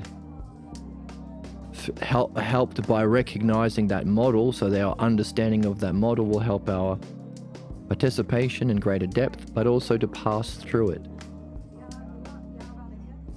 What's the model of the model? What's the cause or principle or axiom of that? The self. What Socrates calls escaping the chains of our problems down here, but also escaping the prison of reincarnation by going through that. So a little bit of a recap of what we're doing and why we're doing it, to add some, I don't know, reminder of the meaning of what we're going through here. How am I for time? I've got some time. It's a Monday. I might not have my streamer today. It's a maybe on a Monday. Maybe on a Monday for streamer.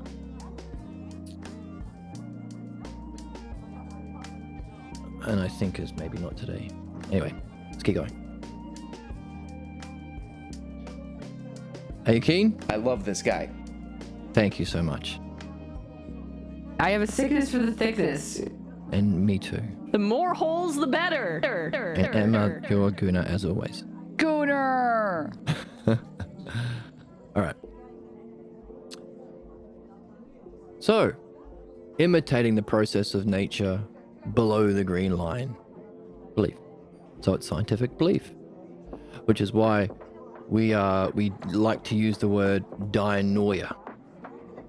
Because even though modern science is actually, as its physical world imitation, and we're not exactly the complete, it's not pathologos belief, but it is a class of belief through imitation of the particulars and imitating the model that we don't have because we don't have wisdom in science.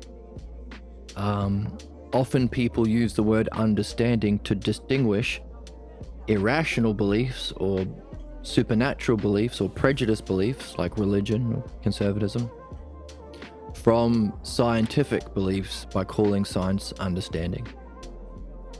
So because that's how the word is used currently in a world below the green line, we like to use the word dianoia to say when we use the word understanding, we're meaning real understanding of the actual model, wisdom.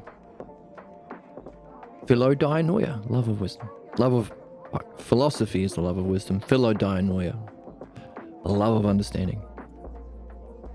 So Harry says, you know, that's a good way of looking at it. You map out the picture and you adapt it the way you want.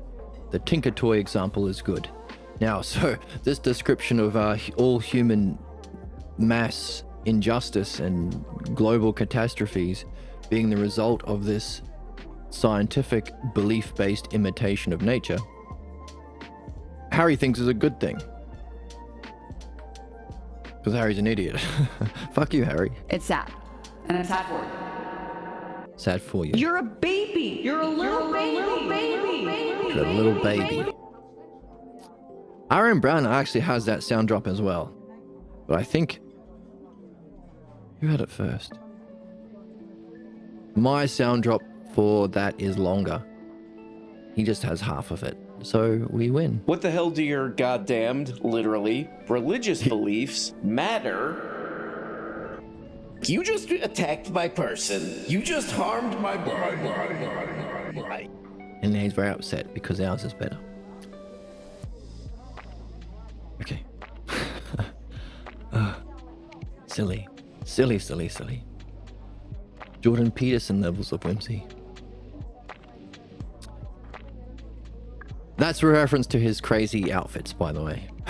He's not normally very whimsical. He's a nut job. He's another demonstration of someone caught stuck in belief. And a fantastic demonstration, actually, of how scientific belief fits nicely with religious and fascist beliefs. No wisdom. No knowledge of the good. So, Harry thinks it's good. You use it the way you want. But here, adapting it the way you want highlights the significance. Yes, the way you want. In other words, even though you are imitating nature by looking at the physical parts, you still have to decide how you're going to use it. Meaning, without wisdom of the actual good or goodness or truth, you will use your scientific discoveries to play out the ignorance of your false beliefs. There are university departments focused on marketing. That's fucked. Marketing is how to scam people for money. The opposite of helping people. Because someone has a belief that scamming people for profit is good, actually. Engineers, we have, like in our society, we have engineers making fucking bombs for genocide. They must have a belief that that's okay, actually. So scientific beliefs are still in ignorance. Because whether you like it or not, there is something you are using to determine how you use your observations of the parts and the inferred model of the parts and your way of manipulating or tinkering with those parts. Some people say it's good to do that for capitalism or genocide or religious bullshit. So it's still below the green line. So Aaliyah is spot on, and Harry's demonstrating this. Yeah, it's good. You map out a picture based on the physical appearances and effects and shadows, and you adapt it the way you want. The Tinker Toy example is good. Notice, our author helps us out. This is the significance of reading. An author at this level of intelligence and enlightenment, every word is meaningful. The Tinker Toy example is good. Why is that important? The whole first 2 sections where we explored with Harry whether or not beliefs and it's all relative is true, showed us he doesn't have any knowledge. All he can say about truth or unity or goodness is that it seems true.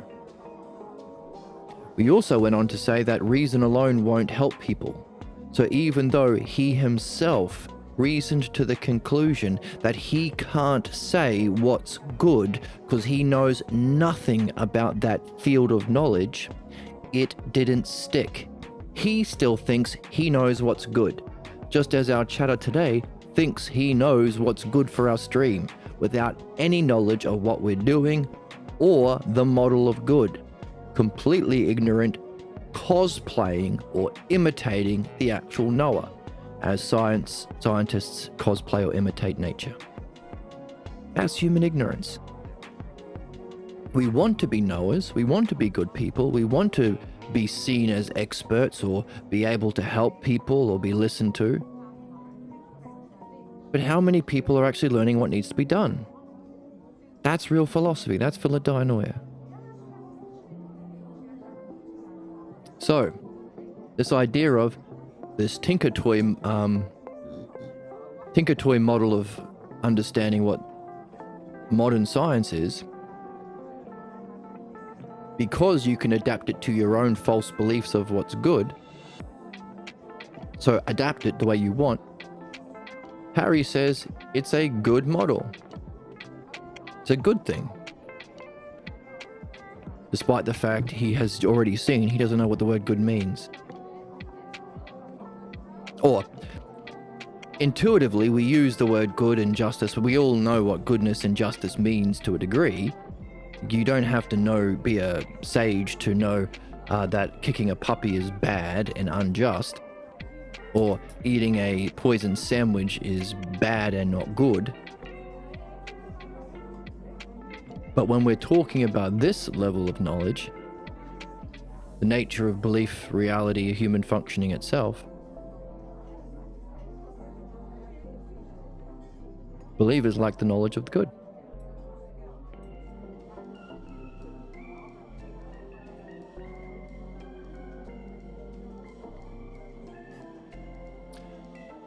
That's what we're learning. So all the things that we are learning about the dialectic, because it's the way that we reach the good, or as we've been reading, whoops, fuck. It's my favorite one. Knowledge of the good, we saw that of the model is where we get understanding. Let's see it in the text. Is where understanding comes from. This is the 2 realms, right? One lives with the higher, one lives with the lower. One participates in and through models and so reaches understanding. So, we just read that. It's this knowing of the good that understanding derives, or comes from. So everything we're learning about the dialectic would also be good, because it's the aspects functioning and what's required to reach the knowing of goodness, and then applied to that to know the good itself, or the self. So what are some things that are good that we can know before even reaching this direct experience? Reason, following questions, difference between the person asking the questions and answering, following with courage and openness, having a question, becoming impregnated with a question about knowledge and a question about your beliefs, nurturing that, carrying that as we read, sharing it with others, finding others to talk about this with. People who are interested in doing the same thing, people who are interested in goodness themselves.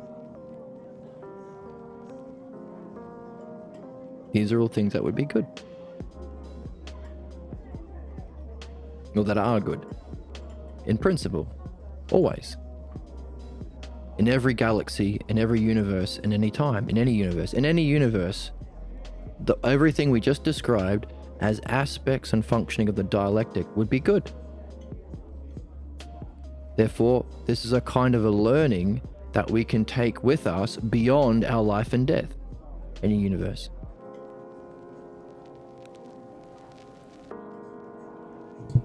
It's that ability to learn things that can benefit us in any incarnation, in any universe. It's for that reason we are the most popular channel on Twitch, some are saying.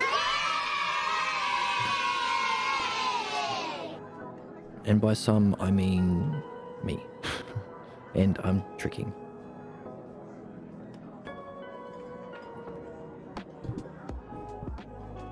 So, Harry thinks this Tinker Toy thing is good. Joseph says, don't lose sight of the fact that understanding and experimentation both play roles in building that design.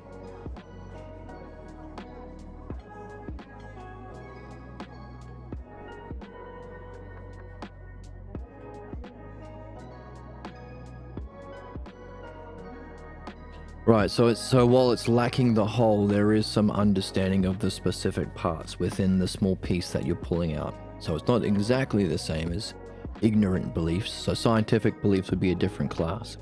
In fact, this would be worth referencing what we have been reading in the Orange Book. Same author, but the Orange Book is about philosophical midwifery. The classes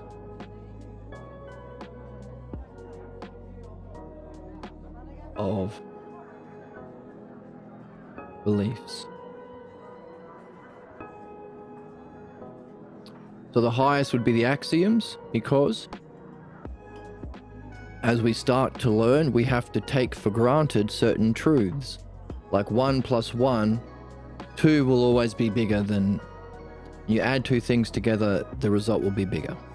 Or if A = B, if this stop sign means stop your car, and then we see a new stop sign, C, that looks like A, the first stop sign. So stop sign 1 equals stop your car. And now we have stop sign 2,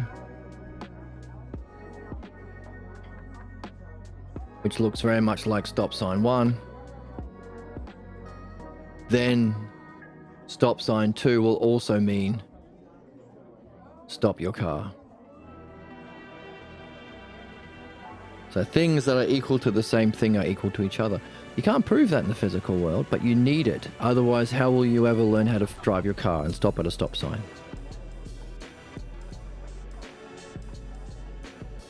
If 1 + 1 = 2, and 4 - 2 = 2, then 1 + 1 will be equal to 4 - 2. Two things equal to the same thing are equal to each other.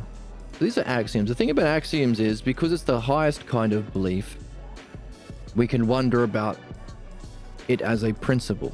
It has scope over the physical world while not being from the physical world.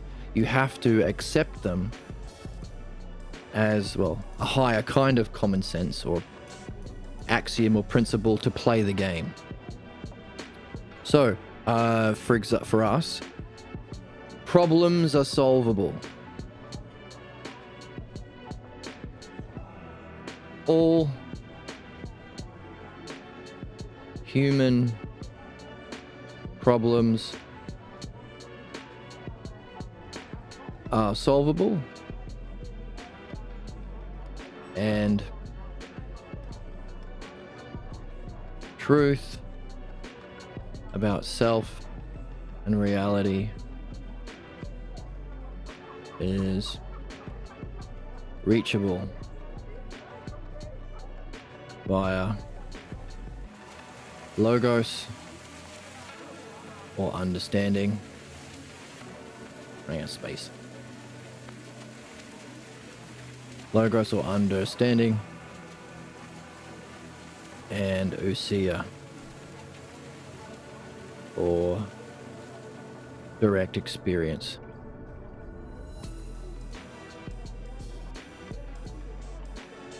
So these are principles. You won't be able to play the game unless you take them for granted, at least at the beginning. Now, this is also the Socrates talks about this in the Republic when he talks about courage.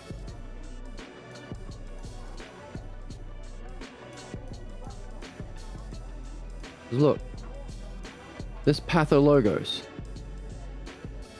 to have a sick idea about self and reality ruling your soul, you have to accept this is the thing both gods and men fear. It's the worst condition of the soul. And you have to be on guard for it. So everything we are learning about belief, interpretation, imitation, debate, and blocking the logos is the thing both men and gods hate, and you have to be on guard for it. Never let it rule your soul. Socrates says, you're going to have to just trust me on that one, because you don't know what the pathologos is yet. Socrates' teacher said that to him as well. Parmenides says to Socrates, hey, you could be talking to the greatest dialectician of the logos, or the self logos, but if you think you can't know the truth, if you can't, as Chatter today said, you can't know anything about reality, if you believe that, you could be talking to the greatest dialectician to ever walk the planet, and it wouldn't do shit. Because you think you know better. And your false belief that you can't know would block you from actually following, listening, paying attention, caring, and doing it. So these are examples of axioms. Now, scientific, what we've been talking about, scientific beliefs.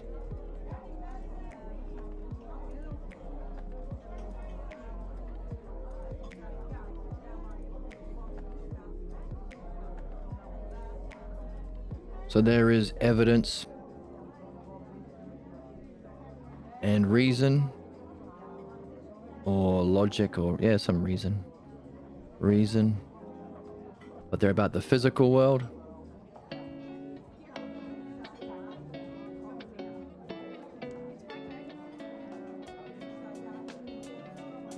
And appearances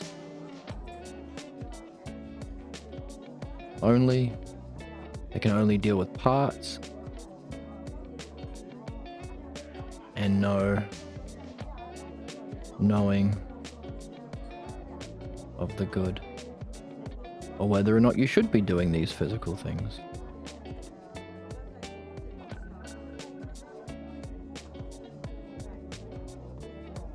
And of course, I encourage anybody who wants to do it to build up a dialectic of any of these from the book. So all the things that Elia and Joseph have been talking about with scientific beliefs, I make it into a dialectic.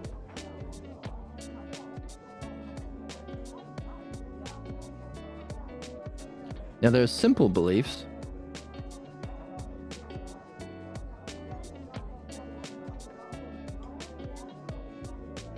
which is a kind of trust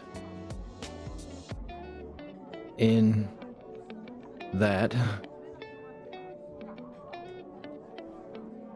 for everyday use. For example, I'm not a mechanic, but I trust my mechanic when he says put oil in my engine.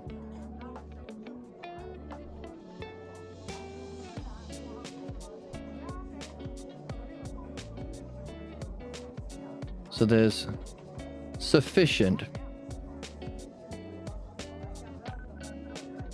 reason and evidence to trust my mechanic.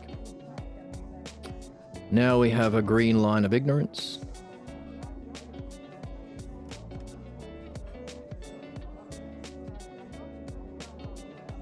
Because below this line, we oppose reason and evidence. So supernatural beliefs,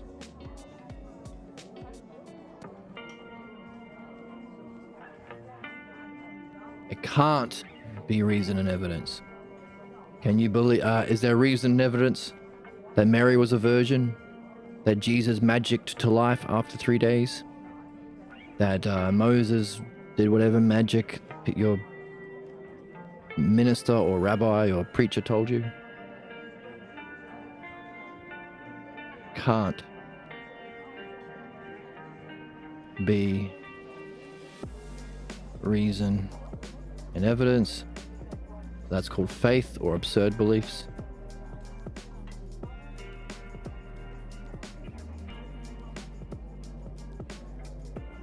These are absurd. Hey, there's a magical genie on my shoulder. What's the evidence? Oh, he's invisible. Why do you know he's there? Because shut up is why he's there. So that's religious beliefs. Well, religious is a combination of this and the next one.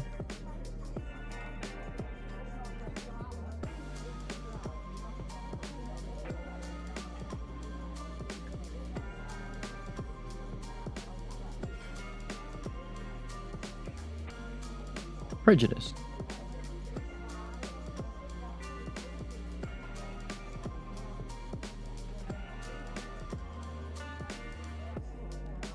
Prejudice are beliefs that are opposed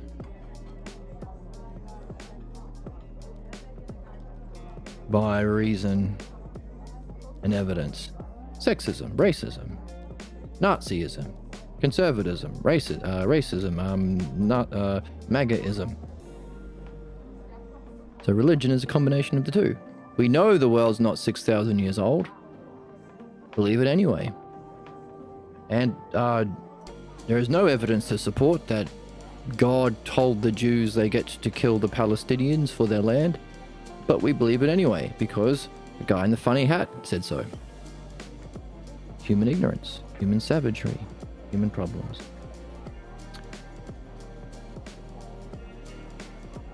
Now,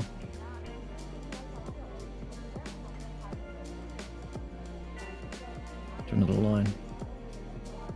The root cause that keeps us stuck in any of them, yes, that includes scientific people.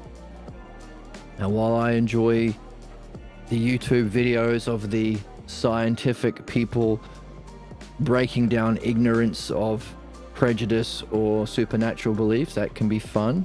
I discovered a channel recently where there's this funny guy who reviews these Christian movies written by these Christian nut jobs that are mental, and it's really entertaining. But if they are stuck there, if they can't go through the reasoning that we have gone through with Aaliyah to be open to wisdom or to explore the nature of those axioms that scientific people take for granted, if there's nothing, if they're blocked from, hey, just, this is the difficulty with these kinds of people. If your whole life is saying there is no God because the supernatural and prejudice belief people have sick images of God, you might think there is no God, full stop. They're not the only ones talking about the nature of reality and the divine and consciousness. If it's easier, don't use the word God. Fuck it, call it self, call it reality, intelligence, mind. We usually avoid the word God because of how loaded it is with supernatural and prejudice beliefs. But just because these morons use the word doesn't mean it doesn't exist.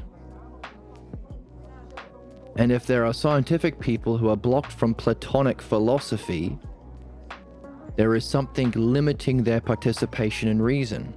Just like Aaliyah. Aaliyah isn't a religious nut job. but she hasn't become pregnant in this philosophical way with a deep question. She hasn't met anyone who has. And she's a smart person. The difference is she's open to it.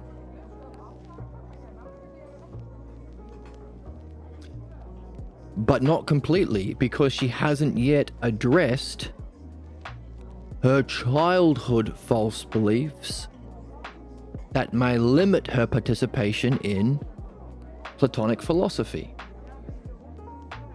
So if there's the class of belief that's the root cause of your identification that blocks your development up this ladder and into true philosophy to become curious about these more meaningful questions and develop true understanding, because these are all beliefs. To move from beliefs to true understanding or dianoia, that kind of belief is this one. Personality maxing requires you to look inward on a deeper level, and it's harder to fix because then you have to make fundamental changes to who you are as a person. And it's because it feels like a much more core component of themselves that they don't want to change. Like, it's like, well, then if I change this, who am I? Who am I? Who am I? Who am I? Who am I? Who am I? Who am I? Who am I? Who am I? Who am I? So when you become identified with that belief and you can't change or develop through this progression, so it's still opposed, so or disproven.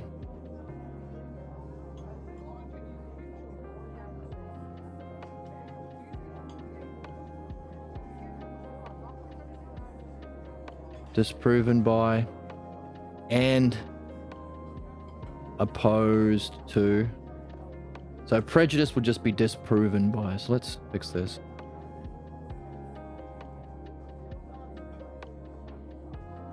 Disproved by reason and evidence is a pathologos. Disproved by and opposed to reason and evidence.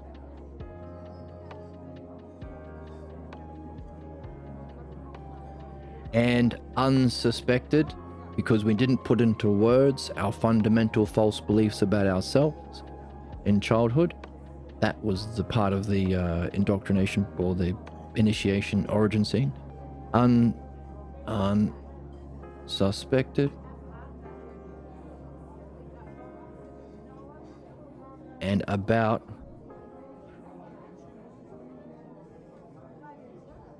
self, the nature of self and reality.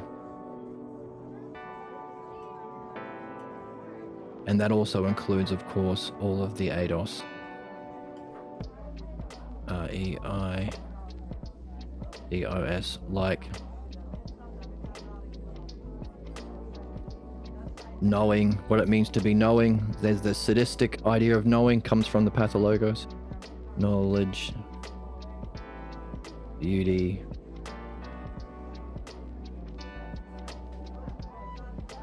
justice.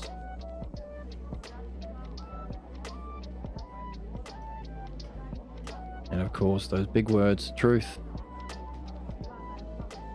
goodness, for the good, and unity, or oneness. So all of those aspects of self and reality. So remember, they have two expressions.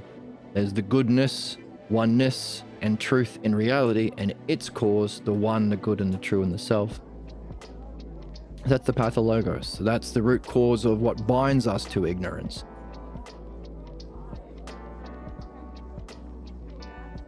So 6 fundamental classes of beliefs that we can have, all of which are problematic. Except maybe axiomatic, because axiomatic are beliefs that may begin as a belief but becomes the kind of questions, well, become necessary to explore the kind of questions in philosophy. In other words, that human problems are solvable by understanding the pathologos, which is defined under here, and that truth and self and reality is reachable via understanding and direct experience. So we're able to describe the pathologos, that it's false beliefs about self, reality, knowledge, beauty, justice, truth, goodness, and unity, because these are terms within self and reality, beauty, justice, etc. So the understandability of self and reality allows us to understand the logos and pathologos. The pathologos being the false imitation of that, like scientists imitating the whole, and wisdom and enlightenment, the reaching it through understanding and direct experience. Or logos, understanding, ousia, the capacity of mind to turn around and know itself as reality, and through that the self.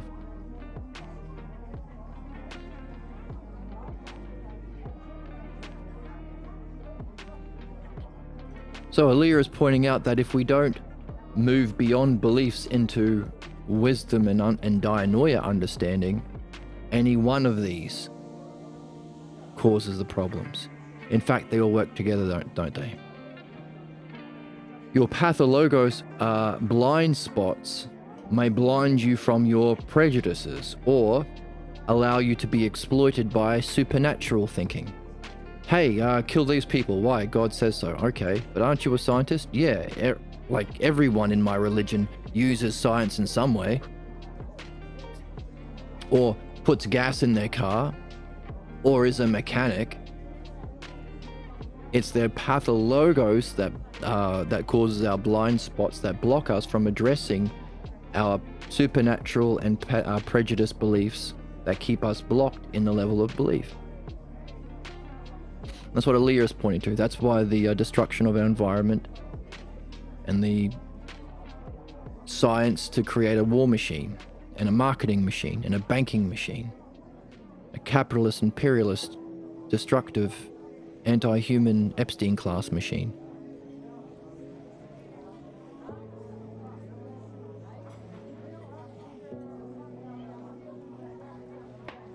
So we're putting axioms on top because it's a belief in... So axioms are different because axioms are a kind of a trust, a necessary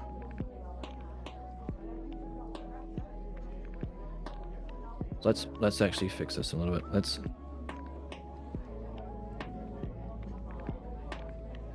Let's move the description of axioms up.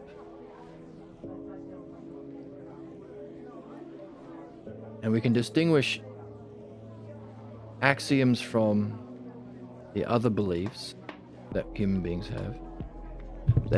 have, because axioms are different in that they are... What color? This one?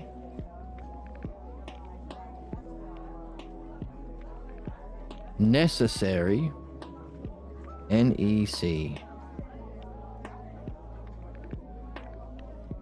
Necessary, rational,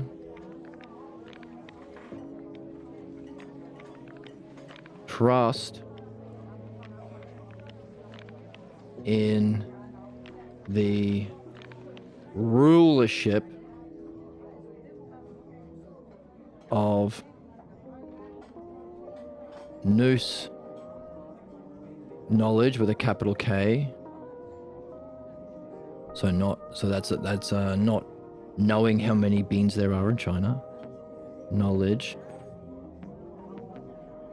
and dianoia, understanding. Needed to... This is a different color. Mix it up. Needed to follow the Logos. Follow the Logos is our method.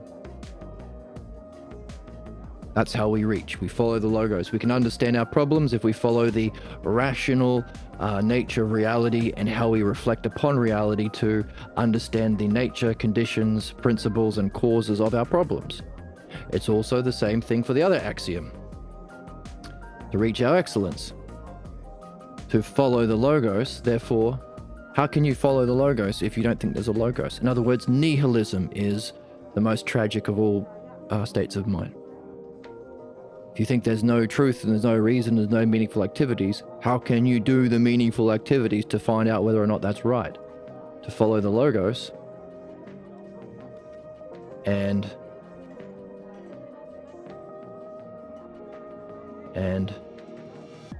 participate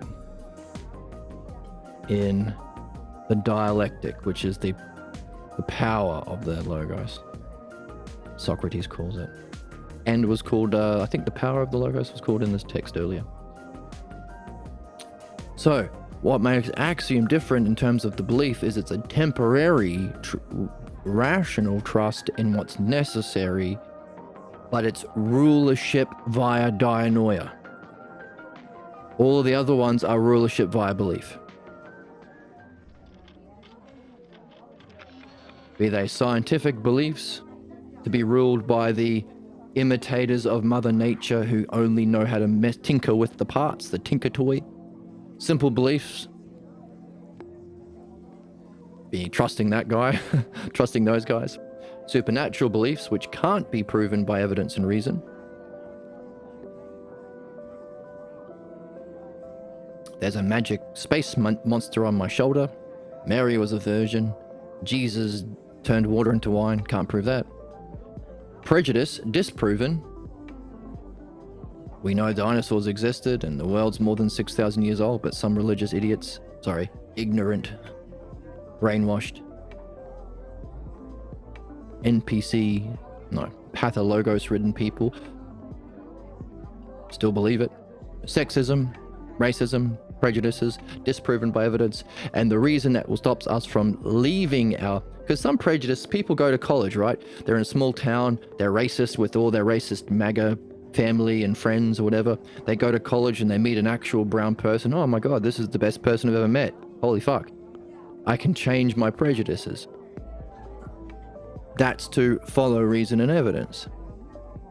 The thing that stops people from changing their mind is the pathologos, which is also disproven by reason and evidence, but also opposed to reason and evidence. That's the thing that fights against it, to maintain our loyalty to any one of these scientific, simple, supernatural, or prejudiced beliefs.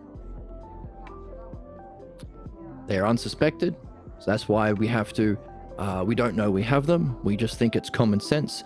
That's why we have to become pregnant with a question about them, to go through the process of nurturing that question and then eventually giving birth, delivering ourselves from our problems.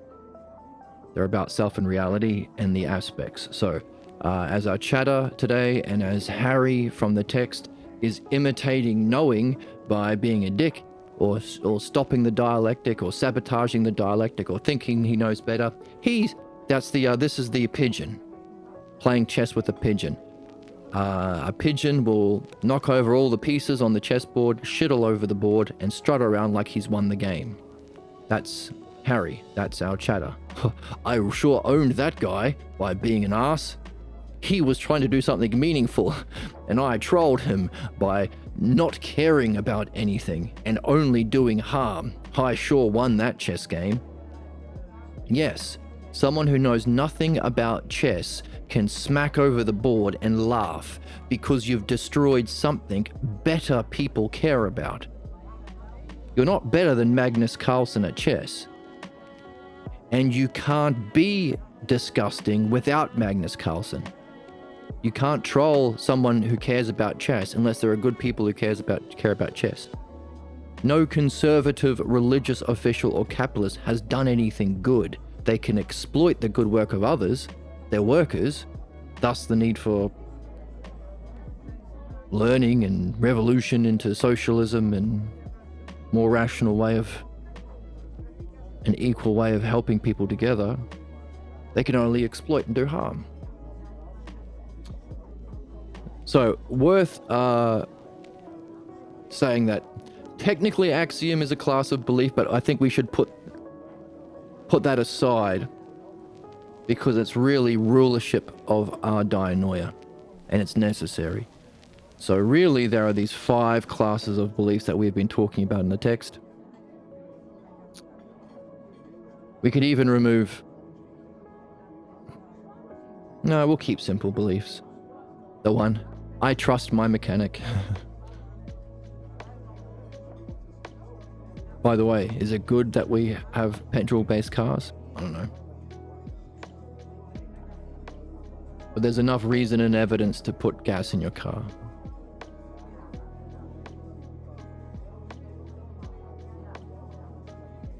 So this is what we've been seeing.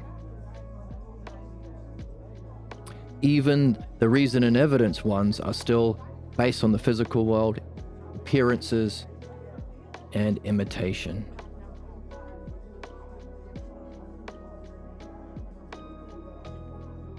So only on the parts and no knowledge of the good. So even that is the cause of human problems. Interesting? Yes. Hooray. Oops.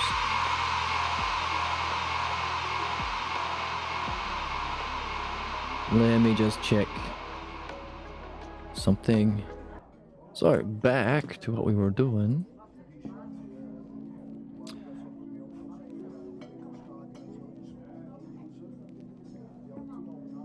So there is understanding of the parts and experimentation in that play roles in building that scientific design for the Tinker Toy Man, the scientist. Harry says, so there's no knowledge, just understanding and manipulating imitations. You know, what do you know? I win. Now, understanding that lower sense, not dianoia. But there is evidence and reason understanding, but manipulating opinions, no knowledge. No models, no apprehension of the good, no understanding of whether or not what you're doing is beneficial. Thus, the ecological disasters we are living in. Harry thinks he wins because he's dumb. Joseph says, only if you appreciate the role of understanding. So it's still not belief. Some understanding in there. Well, it is belief. We just pointed out that it's a class of belief called scientific belief. Harry says, but you have to appreciate the role of imitation. And Elias says, I don't call that understanding. She's a natural philosopher. She wants dianoia. That isn't true understanding. That's a kind of shadow of dianoia, tinkering with the parts. Sure, you understand how to piece together a Millennium Falcon out of Lego. Do you understand the Millennium Falcon? Or can you just copy its imitation and piece it together the same way scientists piece together or bang together physical things in their experiments to look at the pieces? It's reverse engineering, isn't it?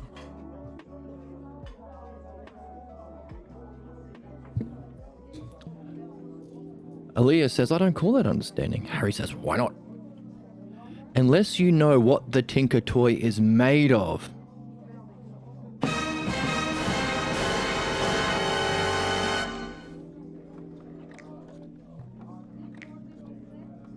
Then you are only playing games in the negative sense. What is this stuff out of which all of this is made? Like, what is it? Sure, you've got these things that you... when you dream, can you do scientific experiments in your dream? Is that real? You're in a dream world. We're in a different universe. What about when we die? And what's the stuff we're tinkering with? What is it? What would be similar to the wood in the Tinker Toy example? I want... Right, yeah. The Tinker Toy is not Lego, it's wood. So what would be similar to the Lego? I wonder if we will ever know. Harry, if we can't get to that, what do we really have? We are born into all this and don't know what it really is. Some people tell me you can't answer that kind of question. And sometimes they jump in for 10 minutes in our chat. If they are right, what can you say you know? It's strange. So I don't care if science finds newer and smaller parts or parts of wholes. I want to know, what is this stuff? So just as Harry was giving birth to some, or adding to his question, not giving birth, adding to his question about his problem, I wonder if I pursue truth so vigorously I ignore the human component. And I go faster than people can handle because of their beliefs. Aaliyah is giving birth to the other kind of question that we are discovering we are here to do as human beings. That is, what is this stuff? What's it all made of? What is it? Yes, you can look at smaller and smaller nuclei and electrons and protons and quarks, but what is it? Like, what is it smaller and smaller parts of? Parts of what? Wood? So, brilliant question. To the lady who said, I've never given birth or never become pregnant with this kind of question in my relationship with Harry, and I've never seen people pregnant with this kind of a question. Here she is, doing it. Hooray for her. We would scoop the moon. Everybody should love sluts. I love sluts. Okay. And if she's a slut, we will love her too. Do a poggers. And Emma will do a poggers. Queen of gooning. She's the queen of Everything gooning. this guy does is perfect and beautiful. And he said it. Handsome? My stars.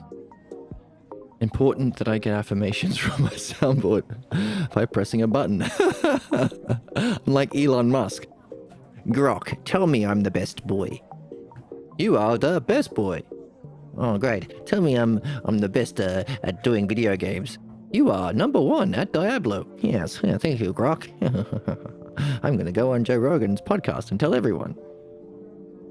Give me $1 trillion. That's my Elon Musk impression. So what is this stuff, says Aaliyah. Good for her.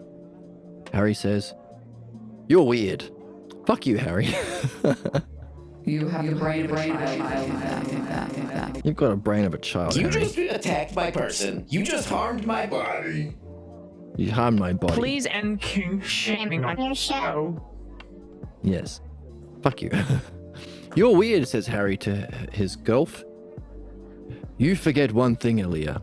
Science can tell us how the smallest particles function. That's what they are after. They want to run it all down, find the smallest stuff out of which all is made. Aaliyah says, didn't I tell you I don't like being called weird? You know what? Suck my dick. Says Aaliyah to Harry. And I'm not the least bit interested in how parts behave or how they function. All I want to know is, what is it that is functioning that way? If they can't explain it, then you tell me what this is all about. What is it all about? Great, you spent your life in a fucking lab and now you can, I don't know, make a computer program or do AI or what or make a weapon. Why? What's it all about? Are we supposed to make weapons with our lives and then die? Why? Okay, you made a great medical discovery. You can prolong human life, but for what ends? Should we? Should we keep the billionaires alive? What's going on? What are we doing here? What's it all about? So good for Aaliyah. Hooray for Aaliyah. That's funny. And it's funny too. I guess, but UFOs might be Jesus. No, I don't think UFOs might be Jesus. I think that's nuts. How can you be this stupid? How is it Legal. How is it? legal? How is it legal to be this stupid? That you are aliens might be Jesus or whatever he said. Crazy. You're crazy. Jesus is gonna come down and wipe this place No. out. Who cares? Calm down. What this is all about, says Aaliyah. Hooray for her. Harry says, okay, so maybe you're not weird. Maybe Harry doesn't appreciate Aaliyah. So we can ship her with someone else in our sequel that we can write, which would be doing what we're supposed to do, contribute to this tradition. To the human Hellenic way of being. You have the right questions, Aaliyah. Sounds like someone appreciates her. Hooray.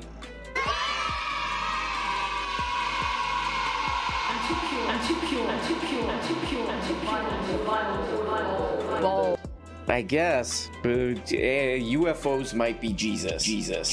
Stop saying UFOs might be Jesus. That's nuts. You're nuts. That's weird that you think that. So weird that you think that.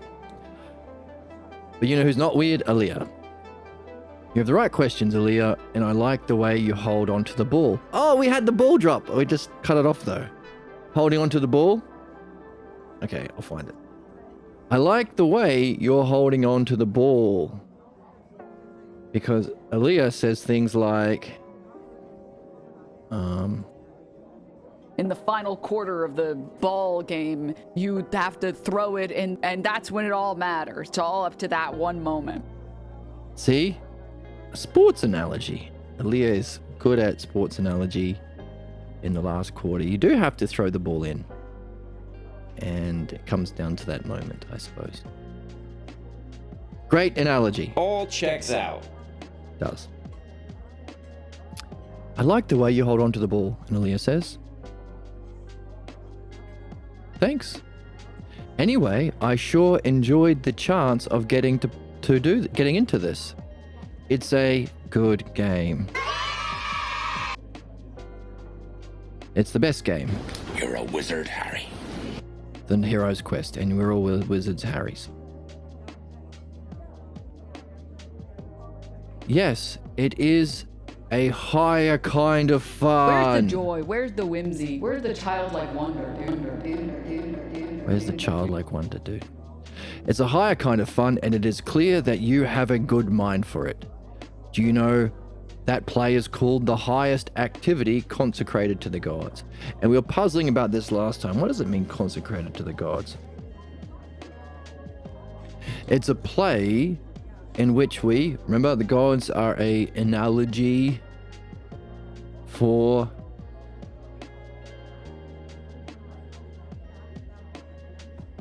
wisdom, the aspects of wisdom. So this wisdom that we've been after, that Aaliyah says is necessary,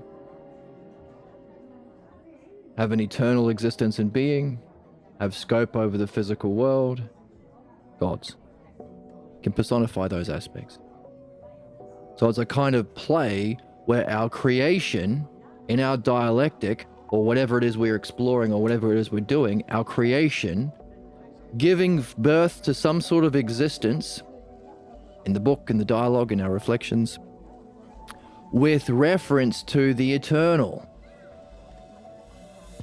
So while scientists are imitating a shallow, distorted shadow of nature, this is true play, participating in nature itself. And for the Greeks, nature is the universe, mind, what this is all about, like what this stuff is made of.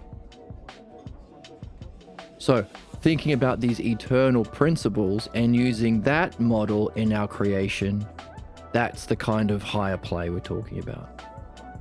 So a higher kind of play would be from that model and with respect to that model, and hoping that we can participate allowing our deeper reflection on that model. If our creations are based on that model, we can use those creations, whatever it is we're creating, to reflect deeper on that model so that we can get into that model. It's a win-win-win. It's a win-win-win-win-win-win-win. Win-win-win-win-win. So this would be what I would think it would mean to play consecrated to the gods. The word consecrated is a weird word. Consecrated.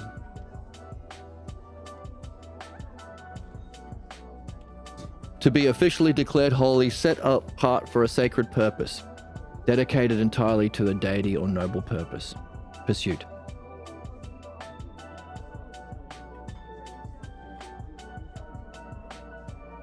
So yeah.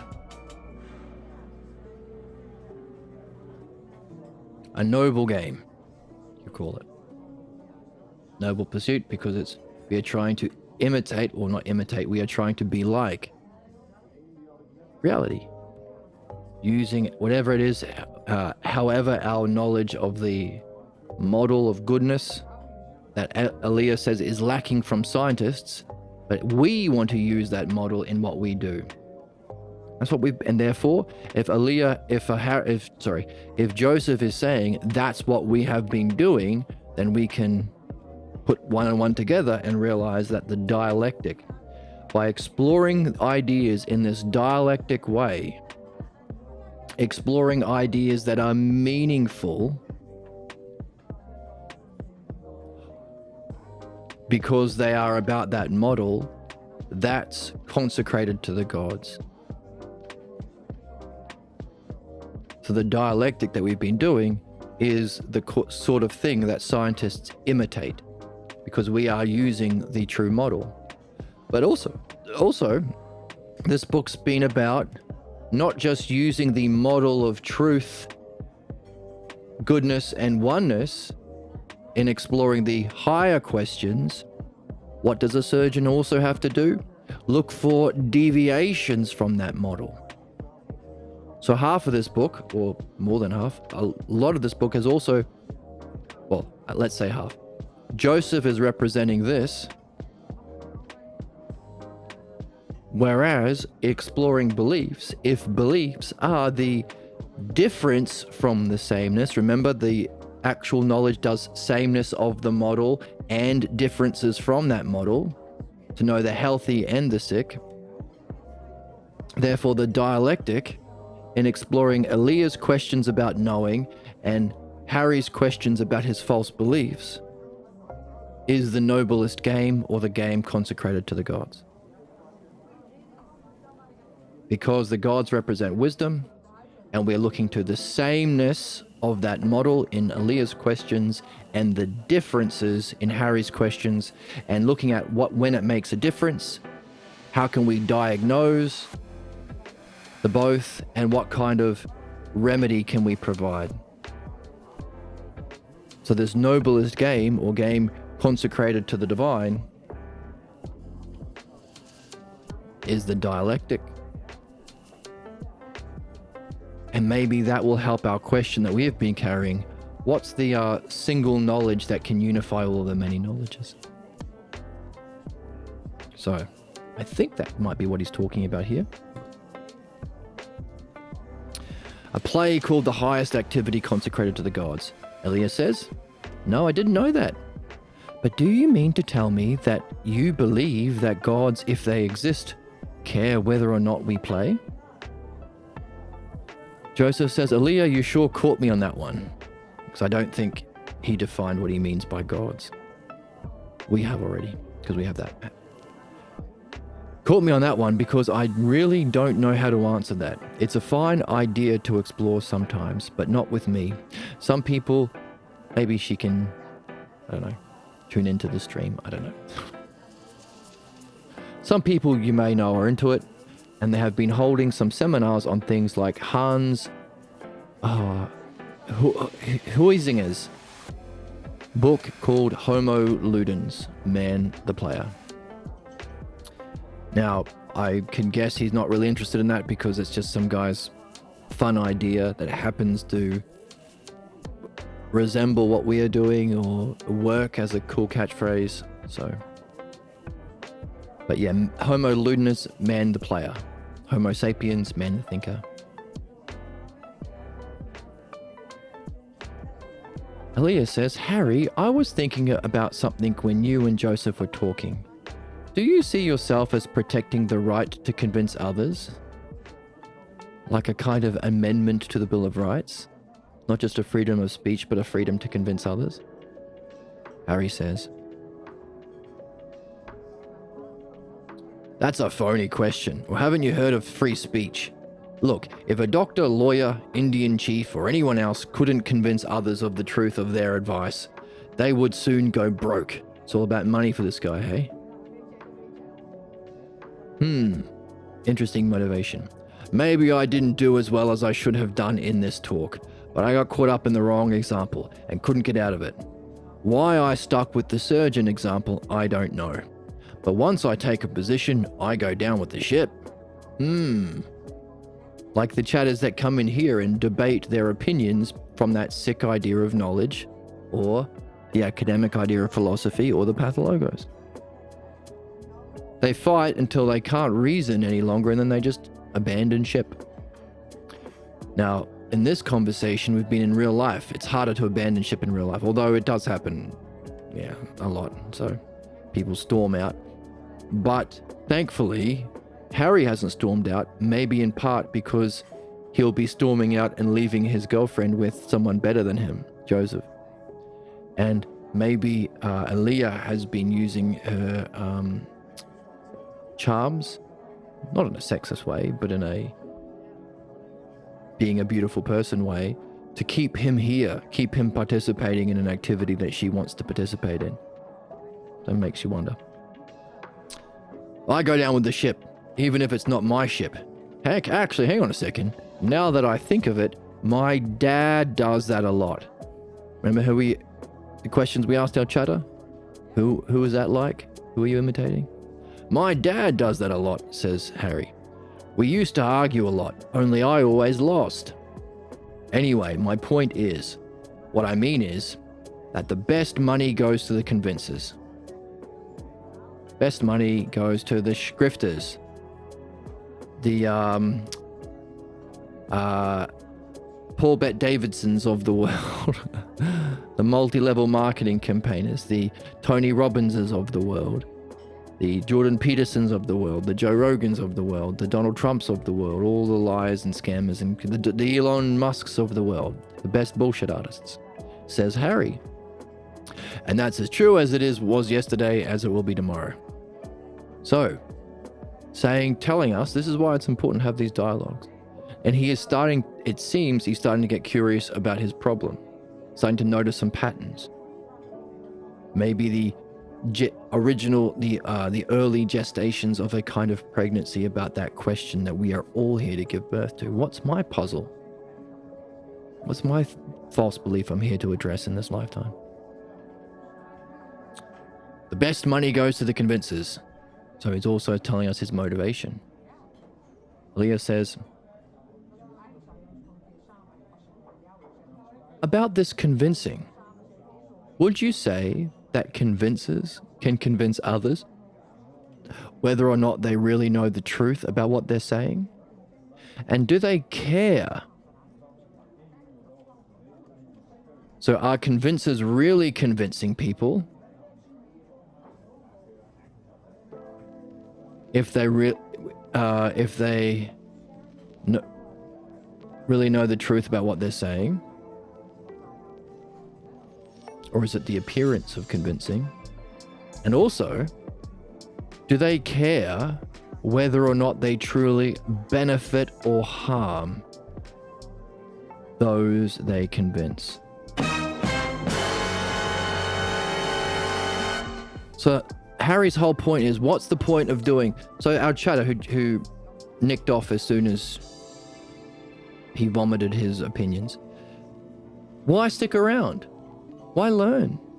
Harry's point is, why go through the effort of reading and learning and talking with good people in a good way when you can just pretend that you know everything? Isn't that what all the religious and political and capitalist leaders of all time have done. And so long as the good people don't start to ask questions like we are doing here, they can get them to make the bombs to drop on the heads of the people who don't comply. Isn't that what it's about? To fuck people over for money and profit? Dog eat dog world? Physical pleasure only? That's his point. And Halia is brilliant in pointing to the two aspects of the point he's making. Number one, if it's the whole point is to save time in learning and just be a convincer, how well can you convince if you haven't learnt that subject? Wouldn't a doctor be more convincing than a charlatan more often than not in terms of medical advice? Wouldn't you be a better convincer if you actually knew what you're talking about? And secondly, in order to make money, is that the only motivation you have, Harry, my boy? What about benefiting people? So, those two aspects. Harry's point is, hey, it's all relative to belief, so don't do any learning. Don't learn what true philosophy is or what our purpose here is. Just pretend you're a guru, and so you can A, manipulate people, to B, make a profit. Religion, capitalism, conservatism. That's the essence of belief that he is demonstrating. So, the root cause of all problems, once again, belief. Halia says, well, if that's what you love so much, first of all, this tricking people, convincing people, manipulating people, wouldn't you actually know whether or not you're convincing them more if you actually knew what you were talking about? And B, the ends you are using manipulation for, why not benefit people? So good heart, good head. Good head and to think and reason through what he's saying, and good heart to want to introduce the idea of benefit. Truth and humanness. So that's one thing that we can hopefully now explore, because we've been exploring the different kinds of knowledge. A surgeon needs to benefit the patient. A pilot has to benefit the plane and the passengers, keeping them alive. A mechanic has to benefit the car engine. Not just make a car engine that breaks. Not capitalism, planned obsolescence. Make a product that keeps breaking so you can keep buying, keeping us destroying the environment and filling it with garbage and keeping people enslaved, stopping them from doing our literal reason and meaning for life. This self-reflection on those two kinds of questions. Benefit.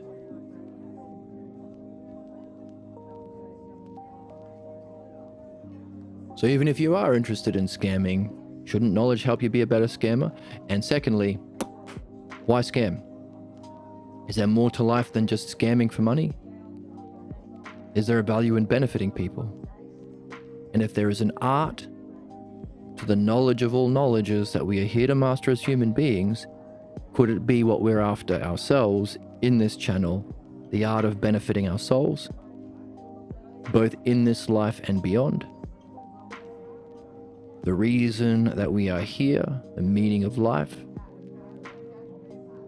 how to improve our relationships, have the kind of good fun, good game, play the good game that Halia has been talking about while we're here. So benefit our souls, benefit our relationships, benefit our species, society, and planet by sharing our understanding of the difference between belief and understanding with others, so that, like all other professions, we can demand never, ever, ever, ever, ever belief as a qualification, especially religion, politics, and capitalism, and demand objective, demonstrable understanding of the good of human souls and institutions and societies, the development and growth of human souls for each of those, and that make sure that people are motivated only to benefit the subjects. If a surgeon does what he does for money, it's corruption. Why the fuck can politicians, capitalists, or religious officials have money. Only those interested in benefiting their subjects. So, that would be true for our souls, relationships, and species in any universe, in any time, in any galaxy. So the kind of learning, that kind of art that we are necessarily here to master. And one of the two cognitive functions we can do. It's either that or belief, and belief is the shit one. So might as well do the good one and have the best kind of fun. So that's what we could be exploring next time. The role benefit plays in knowledge and art, as opposed to belief and imitation. What's lacking from all kinds of belief, even scientific belief, which may have a shadow of understanding, but doesn't have knowledge of the good, doesn't have, and only imitates or manipulates parts like a tinker toy Lego man without even knowing what they're tinkering with or for what reason. So, benefit. Thank you, Aaliyah. So that's a good one because of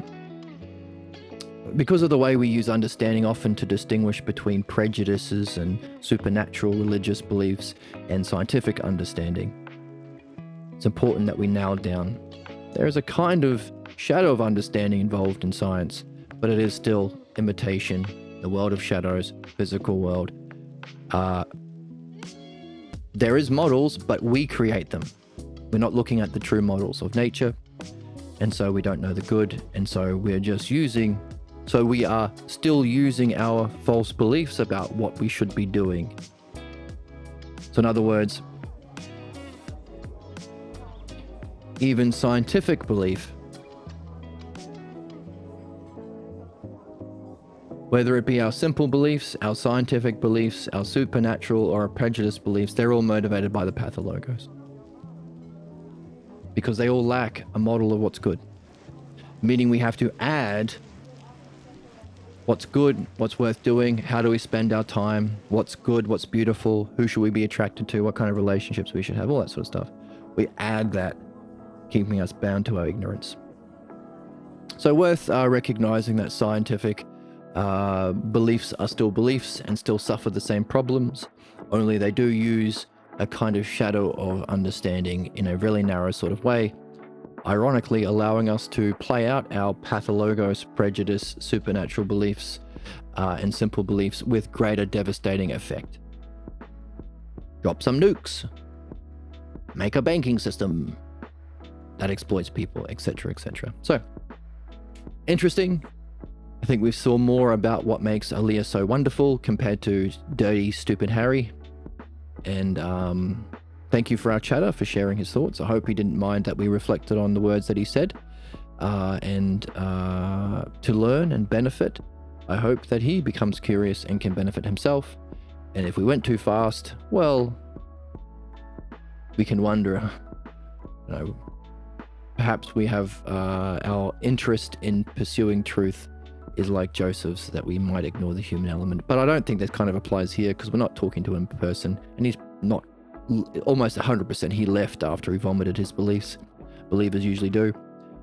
So, but we are seeing more about why there is two parts to the game. Well, there are the two parts of understanding, removing problems, beliefs at its source, understanding and reaching our excellence, true knowledge and dianoia as its source. But also, for both of these things, there are two aspects as well, truth and humanness. The reason that we're getting from the text, but also developing questions and curiosity. And if you're fortunate enough to have an Aaliyah in your life or a Joseph in your life, the book is saying, do it with people. It's more fun. And if you can't find people to do it with, you can do it here. I try and stream as much as I can. Sometimes I'm playing music, or pretty much that's the only other thing I do. That takes me away from it. I wasn't able to stream much this weekend, but you can join the Discord and talk, share memes and art if you like. I put essays, short little essays on there from time to time, and you'll get a notification when we go live. You can find the PDF to that text to the PDF text to the book we're reading below. If you want to donate to the channel, that is greatly appreciated. You can buy me a coffee. There's a link below. And if you want to catch up on the series, I post them all on YouTube as well. So there you go. That was a pretty long stream today, but good to catch up with this question. How does science fit in the human battle between belief and true understanding? It's kind of at the bad side, with a little bit of a shadow of the good. So, thanks for joining me, and I hope to see you in the next